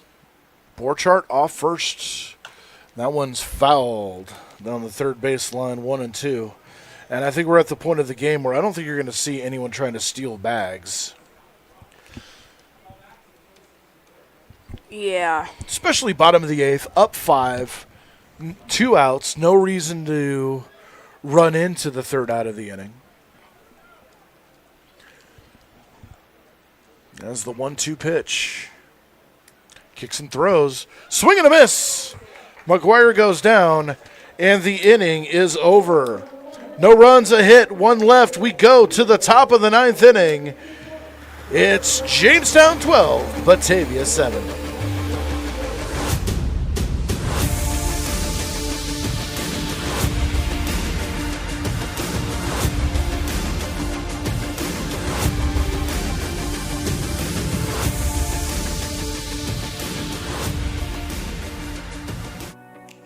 I've definitely got more comfortable like being in front of the camera, and I got to like meet new people. If you are into like cameras and news and stuff, I would come here. You get to do a lot of cool stuff. You go to like one of those baseball games, usually you're just stuck in the stands. But with us, no. You can go on the roof or on the field. If people want to learn more, you just have to go to CCS-TV.com. Schultz is the place where you can not only find your next new car, you can customize it exactly how you want it. Build a vehicle from one of your favorite brands. Secure rebates and incentives and expect delivery within 6 to 8 weeks. Get the keys to your ride in-store or in your own driveway and enjoy a year of complimentary Schultz Auto Care. Walk in to view our exciting inventory of vehicles arriving daily, or schedule your digital consultation online today to discover why we say you can't beat a Schultz deal.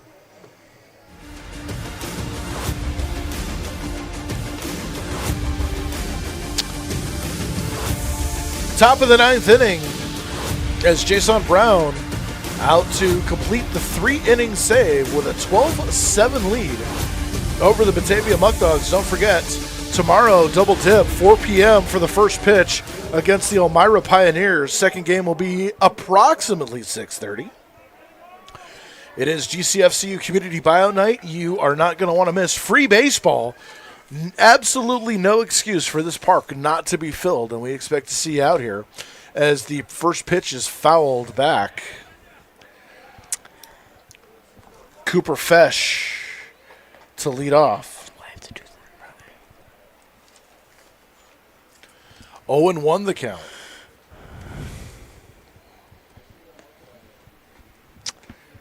And that temperature has not dropped for the last hour and a half. Still 76 degrees.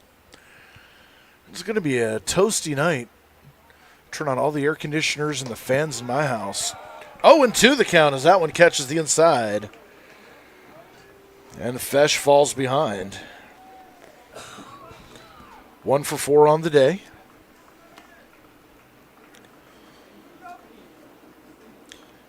And the 0-2. Swing and a miss! Fesh goes down on strikes for the first out, and that will bring up the third baseman, Justin Espinal. Espinal started the game at first, moved over to third when Blake Ewing came in to replace Omar Carreras, who injured himself in his first game with the Batavia Muckdogs. All right, now that we're on the top of the 9th, Dre, who do you have for your most valuable stinker? I'm going to go, I was going to go, I am going to go. I'm going to go with Nathan Borchardt tonight. 3 for 4 on the night with a double, 3 runs scored. It's been absolutely a nightmare for Batavia in the designated hitter slot as that one's fouled off to the left. 0-2. So he's my most valuable stinker tonight. Who do you got? Yeah, yours was a very good pick. So I was tied between 2, but I'm going to go Brady McGuire. He had 3 hits on the night. He did strike out to end last inning, but he had very high highs. He scored, I think, every time he got on base, and I think he did very well. The other person that I was torn in between is Jason Brown, who has a 1-2 count right now. He closed the game very well for the Skunks, and he's doing very well right now, so that's my honorable mention there. If I was going to give an honorable mention, I would give the honorable mention to Daniel Thomas as Espinal goes down on strikes back-to-back with the special K, and that's going to bring up Jacob Vesco, the Muckdog right fielder and last hope for Batavia. Thomas in his appearance today, 3 2/3 of an inning, 2 runs, 2 hits, both runs unearned, 2 walks and a strikeout. Came in a tough situation for Hunter Bell and changed the momentum for the Skunks as Brown hits the outside part of the plate for a strike. 0-1.